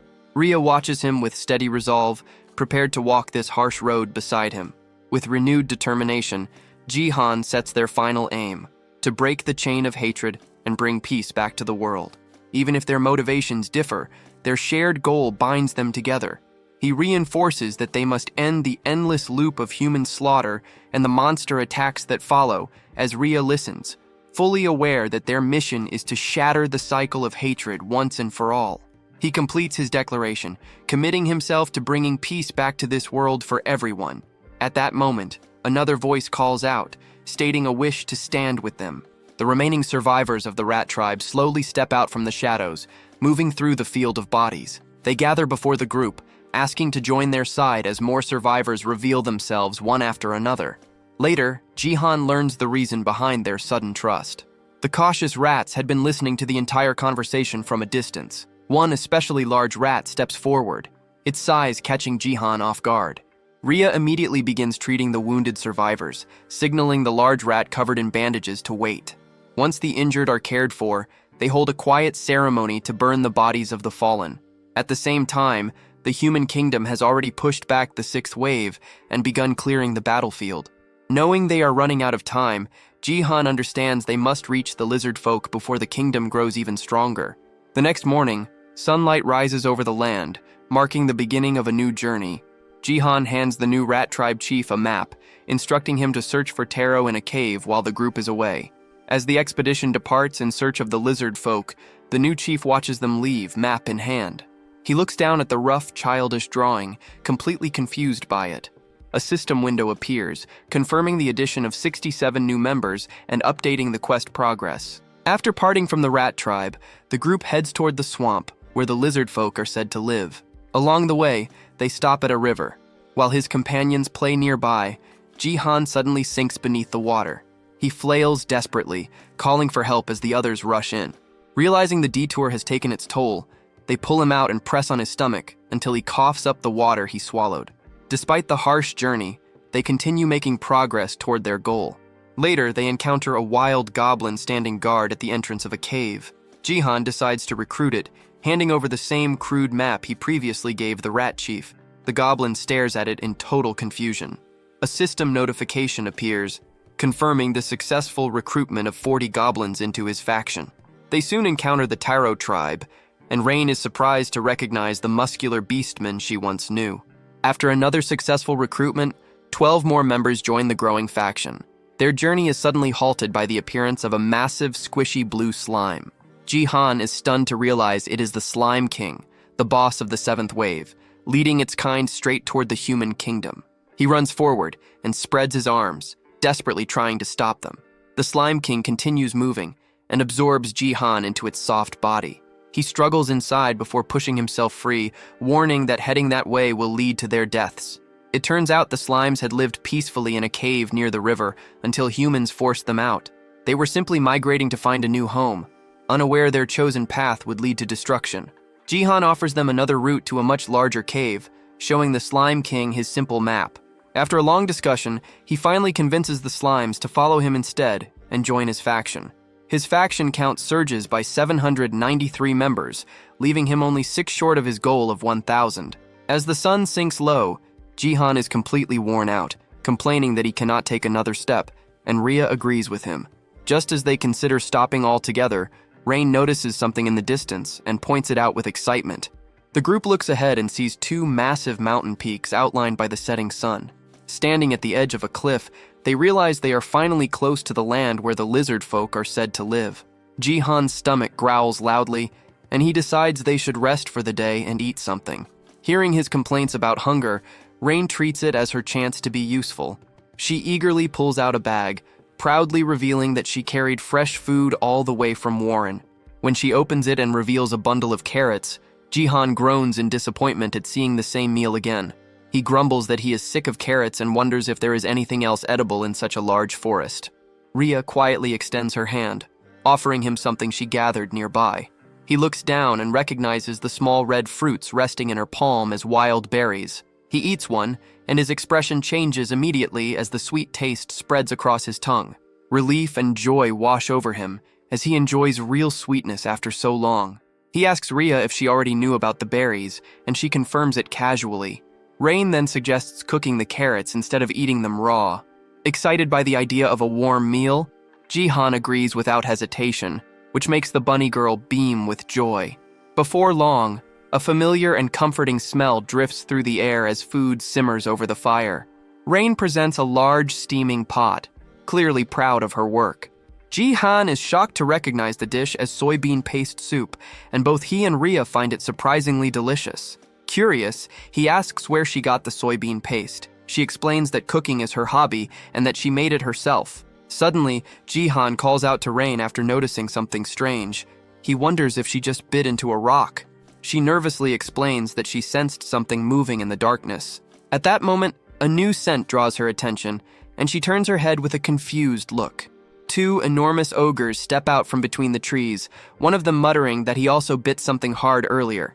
Rain finally notices the towering figures behind her and lets out a scream in terror. She shuts her eyes and braces as one massive green hand reaches down toward her. Instead of attacking, the ogre ignores her completely and bends down to pick up one of the carrots lying on the ground.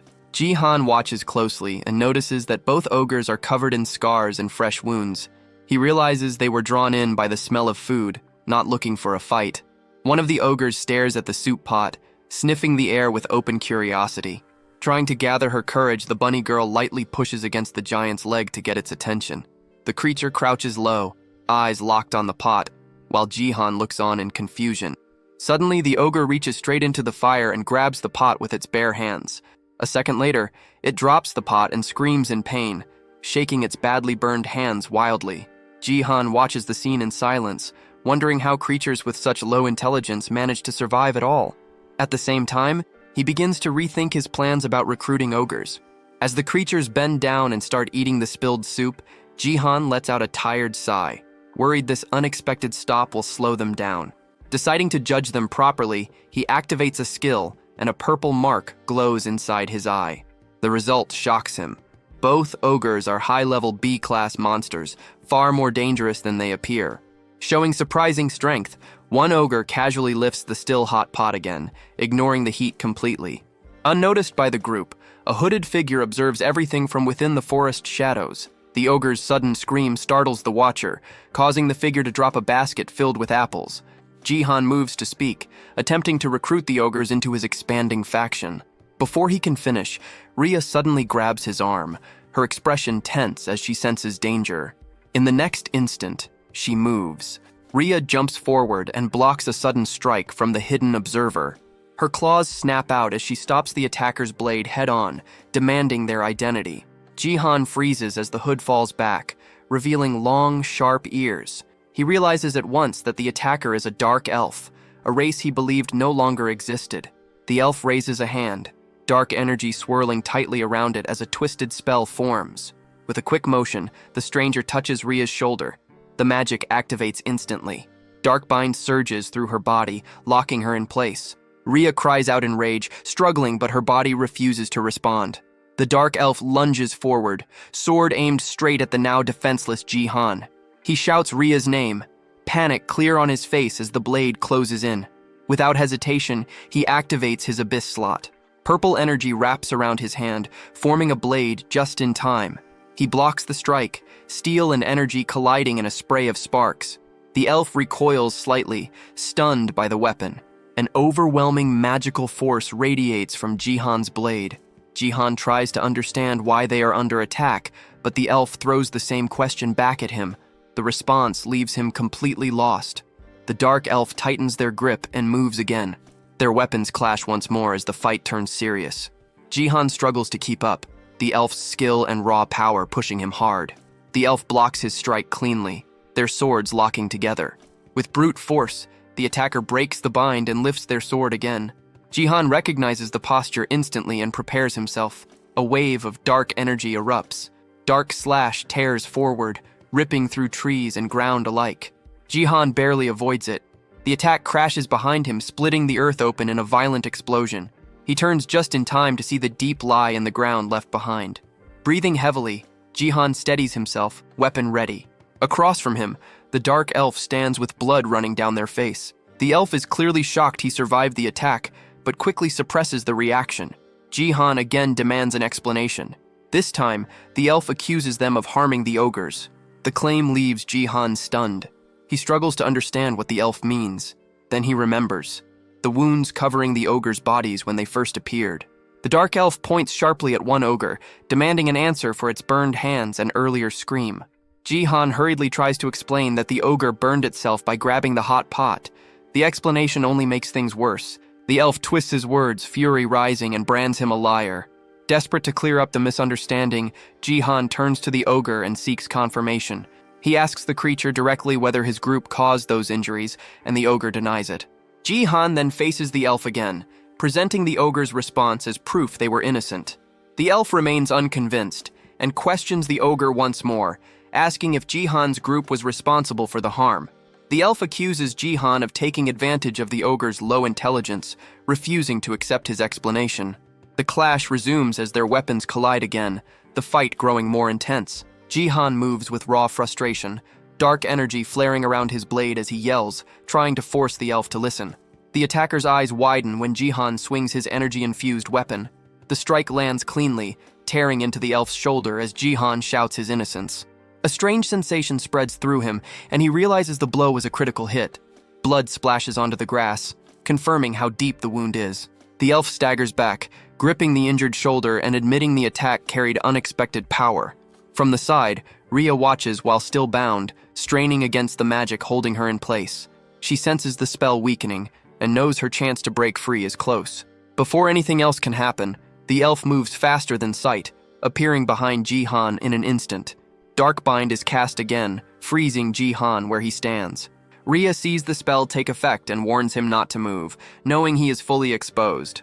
The elf explains that their village follows a rule, granting offenders one chance to confess. They demand he tell the truth and seek forgiveness from the ogres for attacking them. Jihan, filled with frustration, insists this is exactly what he has been trying to do as his eye glows red. The elf hesitates, startled by the sudden and threatening change in Jihan. Breaking through the paralysis, Jihan lunges forward, declaring his innocence one last time. He strikes the elf down, and one of the ogres calls out the attacker's name, Leo. Leo collapses on the ground, admitting they lowered their guard and never expected resistance. Staring up at Jihan, Leo begins to wonder if this human might actually be stronger. Grinding his teeth, the elf is left stunned and furious by the unexpected defeat. At that moment, Rhea finally breaks free of the binding magic. She grabs the elf from behind and locks him in a chokehold, warning him not to make sudden moves. Jihan recalls that the dark elf's binding skill has a perfect success rate on lower-grade targets. However, he also knows its effectiveness drops sharply against equal or higher grades. This is why he checked his own stats when he first entered this world. His attributes were heavily focused on critical rate and critical damage, an unusual build. More importantly, his status window showed no grade at all. He concluded that this meant his grade was at least A rank, possibly higher. That explained everything. It placed him on the same level as the A rank elf and clarified why the second binding spell failed. With the immediate danger resolved, Rain looks toward her leader. Rain looks to her leader, asking what they should do next. Rhea keeps her claws firmly pressed against Leo's neck, making sure he cannot move. Leo's thoughts drift back to the day he left his home, swearing he would return as a great warrior. Now, lying restrained, he feels nothing but failure. Jihan steps closer and calmly signals Rhea to let the captive go. He reaches out and places a steady hand on Leo's shoulder, urging him to trust him. Meeting the elf's gaze, he extends his hand and once again makes it clear that his group did not harm the ogres. He then offers his help, promising to uncover who actually attacked Leo's people. At that moment, a system message appears, showing that their relationship has improved. Suddenly, a voice echoes from the darkness, announcing that it has finally found them. Jihan turns his head, focusing on the unseen presence. A knight clad in dark armor steps out from the forest, his blue eyes glowing coldly. With a cruel expression, the man mocks the ogres and warns that escape is pointless. Jihan's eyes widen in instant recognition as he notices the silver ring pierce through the man's lip. A silver ring caught the light, and the sight froze him for a brief second. Jihoon's thoughts spun as he recalled the man ahead, a knight with a silver ring set into his lip. It had all started over a small purple stone, yet that same knight was feared across the kingdom. He was the one who had wiped out the rat tribe. Heavy footsteps rang out, thud after thud, each step carrying weight and rank. Jihoon could not read the man's stats, but his instincts filled the gaps. 3 stars were etched into the knight's armor, marking him as an upper knight, A rank. There were countless A rank knights in the realm, far too many to remember. The fact that this face felt unclear meant one thing. He was not a public hero, but a hidden blade. The knight moved closer, his face stiff and sharp as his eyes scanned Jihoon's group. He noted the strange mix before him, ogres, beast folk, and humans. Judging it as an odd pairing, his gaze settled on Leo. With a brief sound of interest, he studied the dark skin and pointed ears and understood at once, a dark elf. A thin laugh slipped out as he considered the value of such prey. To him, this chase had become a good find. Jihoon's thoughts hardened as the image of ruin matched the man before him. He wondered if this was truly the one who had torn through the rat tribe village. The knight showed no concern in confirming it, treating slaughter like a dull task. Seeing Jihoon speak so freely to a human stunned Leo. For a moment, he could not accept that his companion was addressing a human at all. When Jihoon pressed on, questioning whether this knight had also struck the ogres, the response came as loud, cruel laughter. That sound crushed any doubt Leo still held. Regret flooded him, forever mistrusting Jihoon. He bent his head and apologized again and again, owning his mistake. Jihoon stared, unsure why Leo had suddenly changed. Clenching his teeth, Leo understood that even without shared words, the truth was clear enough. In a flash, he burst forward, his speed sharp enough to shock even Jihoon, fast enough to claim first place in any race, if such things mattered now. Leo struck, his magic dagger flashing toward the knight. The blow was stopped cold by an armored hand. Steel took the hit, leaving the knight mostly unharmed. A crooked smile spread across the knight's face as he judged the gap in gear between them. A low laugh followed while he muttered something unclear and shifted his stance. Leo's thoughts raced. If the armor could not be broken, then flesh without cover was the answer. He charged again with full force, slicing at the side of the knight's neck. The blade cut true. Pain broke through as the knight let out a rough sound and spat curses at the lesser race. He answered at once, driving a brutal punch forward, packed with enough force to shatter bone. Leo managed to block the strike despite the pain, forcing his body to take the shock head-on. Driven by rage, he attacked again with his dagger, aiming for the knight's chest, but the armor proved far tougher than he had expected. The blade shattered in his grip, and the sudden break left him frozen for a split second. Before he could recover, the knight answered with a crushing blow that sent Leo flying into the ground. The knight exhaled hard, thinking that he had gotten carried away. He reminded himself that this target was valuable property and should not be damaged too badly. The word property made Jihoon frown at once. Leo's body shook as he tried to stand, gathering every bit of strength he had left. The knight stopped him by pressing a boot down on his leg, pinning him in place. With a cold smile, the idea was repeated in his mind. Leo was merchandise. The knight then looked at Jihoon and the others, judging them the same way, only cheaper. He did not care why they were here, but if they belonged to the kingdom, they should already know how popular monster shows had become. The term monster show echoed in Jihoon's thoughts, leaving him confused. The knight looked down on him, treating him as an ignorant human who did not even know such things existed. Then understanding hit him. The knight's eyes widened as he finally recognized Jihoon. His mood shifted at once, turning sharp and excited as he laughed, now recalling who stood before him. It was the so-called legendary knight. The hunt had turned far better than expected. Rare ogres, a young dark elf, and even a human tritar with a royal bounty tied to his name. Filled with pride, the knight decided that he would personally take them all back to the kingdom. Without delay, he charged straight at Jihoon, aiming to end it quickly. Jihoon tightened his grip on his sword and prepared himself. As the knight closed the distance, Jihoon struck first, but the attack was stopped by a bare hand. The knight noted with interest that the sword itself looked valuable too. Jihoon questioned whether all of this was truly ordered by the king. The answer came without warmth, making it clear that the king's will was law. Jihoon thought bitterly that acting openly cruel must make things easier, leaving no room for guilt. The knight took that thought with a grin, seeing it as fitting for a traitor. Nearby, Rizzle lay fast asleep, calm and untouched by the violence around him. Without warning, Rhea rushed forward and slashed the knight's arm with her sharp nails, drawing blood. Watching this, Leo's thoughts drifted to party rules, how experience was shared but depended on effort. He wished even now that more of it could flow to Rhea. Jihoon turned his focus to Rizzle, urging him to be ready if things went wrong. The only answer was a loud roar that shook the air itself. The knight mocked them as uncivilized beings, though he admitted they made good entertainment. Muttering under his breath, he called on an earth-based power. The ground responded at once. Stones rose and gathered around his hand, sealing it inside thick, hardened rock. Jihoon's suspicion was confirmed. This was an earth attribute skill. With his arm now wrapped in solid stone, the knight steadied himself and prepared to strike again. He roared in rage over the damage done to his armor, fuming about its cost and how it had been scratched at all. Then he swung with brutal force, unleashing a fist made of earth that slammed toward Jihan and Rhea, the impact rattling the ground beneath them. Jihan focused as the A-rank knight Lockhand pressed the attack. He followed every motion, sensing the raw strength behind the strike while also noticing its flaw. The size of that stone-covered weapon made it slow. Against the awakened Rhea, it was a bad pairing. Even so, Jihan understood that letting the fight drag on would only make things worse for them. At that moment, Rhea dropped from the top of a tree, her body aimed straight at the knight. Lockhand met her without hesitation, lifting his massive rock arm and trying to crush her mid-air.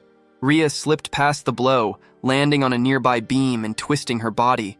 Her claws flashed, ripping through his arm in a sudden counter. Lockhand froze, stunned, as blood spilled from the torn flesh. Nearby, Leo watched her rapid movements and could not hide his shock. In his mind, he marveled at how this beast folk moved faster than a cheetah. Rain turned toward Leo and offered to treat his wounds. Leo stared at her, caught off guard by the offer. She answered his look with an awkward smile, knowing healing was the only thing she could give. Without delay, she began to restore him, her hands giving off a faint glow as she focused on his injuries. On the other side, Rhea did not slow down. In just a few seconds, she struck again and again, her claws cutting through Lockhand with blinding speed. Deep gashes spread across the knight's hands, blood running down his arms. Even the orc nearby stood frozen, unable to accept how fast she was moving. Jihan kept his eyes on Rhea, breaking down every step of her fight with the A-rank knight Lockhand. He saw clearly why a B-rank like her could hold her ground. The gap in speed was overwhelming. She was fighting on skill alone. Still, Jihan knew that every transformation had a time limit. Without warning, Lockhand swung his stone arm wide and threw a heavy punch. The blow landed cleanly, smashing into Rhea with crushing force. Rain's cry cut through the noise as panic took hold. Rhea was hurled into a tree, crashing hard and letting out a low groan. Jihan's face hardened as the thought crossed his mind that this might be the end. He shifted his footing, steadying himself. The angle of his next strike had to be exact. If he misjudged it, Rhea would be caught in it as well. He started to prepare Rizzle for an attack. Jihan knew it was a waste to use Rizzle's wide-range strike on a single enemy, but that concern meant nothing next to Rhea's life. They had already earned enough battle experience by facing an A-rank knight. Just as he was about to move, Jihan was stunned to see Leo charge forward again, gripping his broken sword as he rushed back toward Lockhand. Panic surged through Jihan, unable to understand why Leo would throw himself in again. Lockhand fixed his glare on Leo, ordering him aside and warning that he would tear everything apart, valuable gear included, if it meant forcing him to kneel. Leo's eyes hardened. He refused to retreat, ready to give up his life because losing was not an option he could accept. He rushed in and struck, but the attack had no effect. Lockhand's low voice carried scorn as he dismissed the rumors about dark elves being dangerous due to debuff magic, calling it meaningless talk. He seized Leo and slammed him into the ground. His cruelty showed as he noted that Leo's poor intellect was helping calm his own anger. Leo was told not to fear for his life, since it still held value, but beasts that failed to know their place had to be beaten. Watching from afar, Jihan questioned why the knight went this far. The answer came without warmth. Lockhand believed he was being merciful, but Leo was too ignorant to grasp it. In his view, Leo was not at fault. He was simply born into a savage, lesser race that howled instead of speaking. Leo clenched his teeth as memories flooded back. In his childhood, his strength had always been lacking. His father had tried to comfort him, telling him not to worry, promising that his magic would grow with time. Yet as the years passed, nothing changed. Whispers followed him everywhere, saying the chief's son had less magic than a child. People questioned how someone like him could be the heir of the tribe. Unable to endure the shame, Leo had left his home. As he walked away, he swore he would return stronger and walk the same path as his father. Back in the present, regret shook him. Thoughts of his father filled his mind, and he apologized in silence, crushed by the feeling that he had failed. Jihan called out to him and threw his sword in his direction, urging him to take it. Leo caught the blade, and the moment his hand closed around the hilt, a massive flow of energy surged through him. Power flooded his body, and he realized that magic was pouring out of him without restraint. With that level of magic flowing through him, he was finally able to fight back. Leo rushed in, swinging the sword and driving it straight into Lockhand's chest. The knight did not move, not even a scratch appearing. Lockhand burst into loud laughter, treating the attack as nothing more than a joke. Jihan watched Leo closely, breaking down the motion of the strike, noting the diagonal path from the upper right down to the lower left. Then Leo let out a roar as the sword released an even greater surge of power. Energy poured out without restraint. He attacked again, using everything left in his body. Light exploded from the blade, spreading through the forest and lighting up everything around them. The force behind it stunned everyone who witnessed it. Lockhand was hit head-on and hurled far away as the ground split apart beneath him. His armor, clothes, and all his gear shattered and were wiped out completely. Jihan stared, stunned, realizing that Leo's strength was several times greater than before. Leo looked down at his own hands, unable to accept that he had released such power. His strength ran out at once, and he dropped to the ground, eyes fixed on the sword, as he wondered what kind of weapon it really was. Jihan immediately turned his attention to Rain, urging her to treat Leo and Ria at once. Rain answered without delay, her resolve clear as she moved to help. Not far away, Lockhand lay on the ground, barely alive, yet still able to curse, raging that such lesser races dared to stand against him. Jihan stepped forward and threw his sword toward the fallen knight, forcing his focus away from empty insults and toward a different kind of talk. Jihan's gaze sharpened as he showed calm interest in the kingdom itself. He pressed the blade tight against Lockhand's neck, making the threat clear without words. From that moment on, any lie or refusal would carry a price. Jihan began questioning him at once, first demanding to know the number of soldiers in the kingdom. Lockhand answered that when archers and foot soldiers were counted together, the total exceeded 3,000. Jihan followed up by asking about soldiers like Lockhand who operated outside the royal palace. Lockhand admitted he did not know how many subjugation forces existed. Jihan pressed further, questioning what those forces were meant to do. Lockhand's eyes darkened as old memories surfaced. The scene shifted to the past, to a moment when he had been summoned by the ruler himself. Back then, he had stood before the king, addressed as Senior Knight Lockhand of the Royal Guard Oth Division. Lockhand had answered the summons with respect, and the ruler had stated the need for stronger arms. He had been ordered to wipe out everything surrounding the kingdom and recover whatever was required. The scene returned to the present as Lockhand continued explaining to Jihan. The subjugation forces were roaming in search of enhancement stones to strengthen weapons and caves rich in iron ore, which was used to reinforce the city walls. Jihan reflected that his question might have been too simple.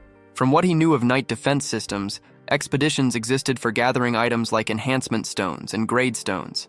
It seemed likely that the subjugation forces were nothing more than groups formed for those same purposes. He moved on to his next concern and asked about the kingdom's two elite knights, Aries and Lib. Lockhand confirmed at once that he knew them. Jihan pressed further, asking about their level, or more precisely, how many skills they could use, since early progression could be judged by skill count. Lockhand stated that both Aries and Lib were capable of using 2 skills each. Jihan processed the answer and concluded that neither had reached level 20 yet. Lockhand then let out a mocking laugh, pointing out that Jihan's focus on troop numbers and elite knights made it seem as if he were setting his sights on the kingdom itself. Jihan showed no hesitation, treating that idea as irrelevant. Lockhand laughed even harder, ridiculing the thought that such limited information could be enough. He scoffed that breaking through walls guarded by elite knights would never be easy. Then he dropped a detail Jihan had missed. There were not only 2 elite knights. Jihan froze, instantly understanding the weight of that statement. He recalled how, in knight defense, the maximum number of elite knights allowed before the game ended was 7. Choosing which S-rank knight to summon during the first wave often decided whether the run would succeed. He remembered the structure clearly, the steady climb from Wave 1 up to Wave 15. Yet now, in this early stage, barely past Wave 6, the kingdom already possessed more than 2 elite knights. Lockhand revealed their names with calm certainty. Artillerist Akers and Fanatic Archeon. That made 4 elite knights already known. Jihan found himself unable to speak, his thoughts racing as the gap between the game and reality became clear. Unlike a game, this world did not reset. Soldiers could be wounded for real, and walls could truly be broken. Repairing defenses and healing the injured would demand vast time and effort, far beyond simple numbers on a screen. And yet, The reason wars could happen so often became painfully clear in Jihoon's mind. The scene shifted to the aftermath of Akor's healing. She was shown restoring everything around her, fixing shattered ground and broken structures with exact control. Her power returned all damage to its original state, radiant energy spreading across the battlefield. Jihoon watched in shock as the truth settled in. It was because of the healing artillerist Akers. His thoughts raced further as he accepted that even the sage Archeon existed in this world. There were already 4 S-rank knights, and the fear grew that there might be more. The situation felt absurd, a reality so extreme it was hard to grasp. From the kingdom's side, this world was set to an easy mode. From Jihoon's side, trying to break through such power meant facing an ultra-hell mode. Lakhan noticed Jihoon's frozen state and reacted with open mockery. Jihoon steadied himself, deciding there was one final thing he needed to know. A sharp realization struck him. There had never been legendary knights in the game. The only player had been him. He was an existence that did not belong to the system at all. He sought to understand what a legendary knight truly was, and how Lakhan had summoned such a being. Before that thought could fully form, a sudden rain of arrows poured down toward him. Panic spread as Rain reacted to the attack. Realizing they had been surrounded by a large force of humans, Leo stared in disbelief, wondering if Lakhan had reinforcements. From the forest emerged the Royal Guard Oath Division. Their armor gleamed as they raised their weapons, all aimed at Jihoon. They ordered him away from Sir Lakhan. Despite his burned and broken state, Lakhan formed a cruel smile and activated his skill. Stone Earth regeneration took effect, his body slowly repairing itself. He reaffirmed himself as a knight of the Great Kingdom, making it clear he would not give up information easily. Anyone who learned the kingdom's secrets would die there, and Jihoon's corpse would be personally delivered back. Jihoon remained calm. He already knew about the kingdom's movements through the Rat tribe. Around 100 soldiers had attacked their village. If their commander failed to return soon, those same soldiers would head this way searching for him. Jihoon had been waiting for that outcome as well. Lakhan reacted with anger, dismissing it as a lie. Jihoon continued without emotion, pointing out that if Lakhan truly was their commander, then every one of those soldiers was weaker than him. Lakhan demanded how Jihoon could be so sure. Jihoon answered with nothing more than a confident smirk, knowing the reason was simple. It was all based on experience. Lakhan's face twisted in disbelief as the meaning of the word experience sank in. Without giving him another second, Jihoon turned his focus to Roselle, signaling that it was time to move. The creature answered with a deep roar as Roselle Drac fully awakened its strength. Lakhan reacted with mocking laughter, dismissing the idea that such a small monster could pose any threat. Jihoon pushed Roselle forward, ordering it to seize them all. Roselle opened its jaws wide and released its dragon breath. Fire burst out in a violent wave, swallowing the Royal Guards whole. A system window appeared at once, flashing new alerts. Party synergy effect activated. Magic-type monsters' attack power increased by 20%. Even while burning, Lakhan showed disbelief, unable to accept what was happening. Rain, Leo, Rhea, and the orcs stood frozen, eyes wide, watching Roselle's overwhelming power erase everything in its path. After a short while, the flames died down. Roselle's strength drained away as exhaustion set in. Another system notice appeared. Mana depletion penalty. Fatigue increased. Jihoon walked up to the worn-out creature and patted its head in approval. Roselle managed a weak smile, breathing hard but clearly satisfied. Jihoon's thoughts turned inward as he reviewed the fight. His level had risen at a shocking pace. Still, the total experience felt lower than expected for the number of enemies defeated. He guessed most of them had been low-ranked knights. Even so, he judged the result as a solid gain. As he looked around, something unsettling caught his eye. The burned royal guards began to change. Their bodies hardened, turning stiff and clear until they became crystal stones. Jihoon picked one up and studied it closely. He noted that enhancement stones did not break, even under a dragon's breath. With that confirmed, he ordered everyone to collect the spoils. Rhea and Rain agreed at once and rushed off to gather everything they could find. While they worked, Jihoon opened the system window and checked the stats of Roselle, Rhea, and Rain. He confirmed that experience within a party was shared, but divided based on contribution. Rain, who had only healed during the fight, had still gained 17 levels. Rhea and Roselle, who fought directly, had risen by 10 and 7 levels. From this, Jihoon concluded that rank played a role in experience gain. He glanced over at Rhea, Rain, and Roselle, all busy picking up enhancement stones. Even with the unclear balance of experience sharing, he felt relieved. Roselle had reached level 10. Its MP had increased sharply, and a new skill had appeared. Jihan froze when he recognized it. It was a skill he never expected Roselle to have.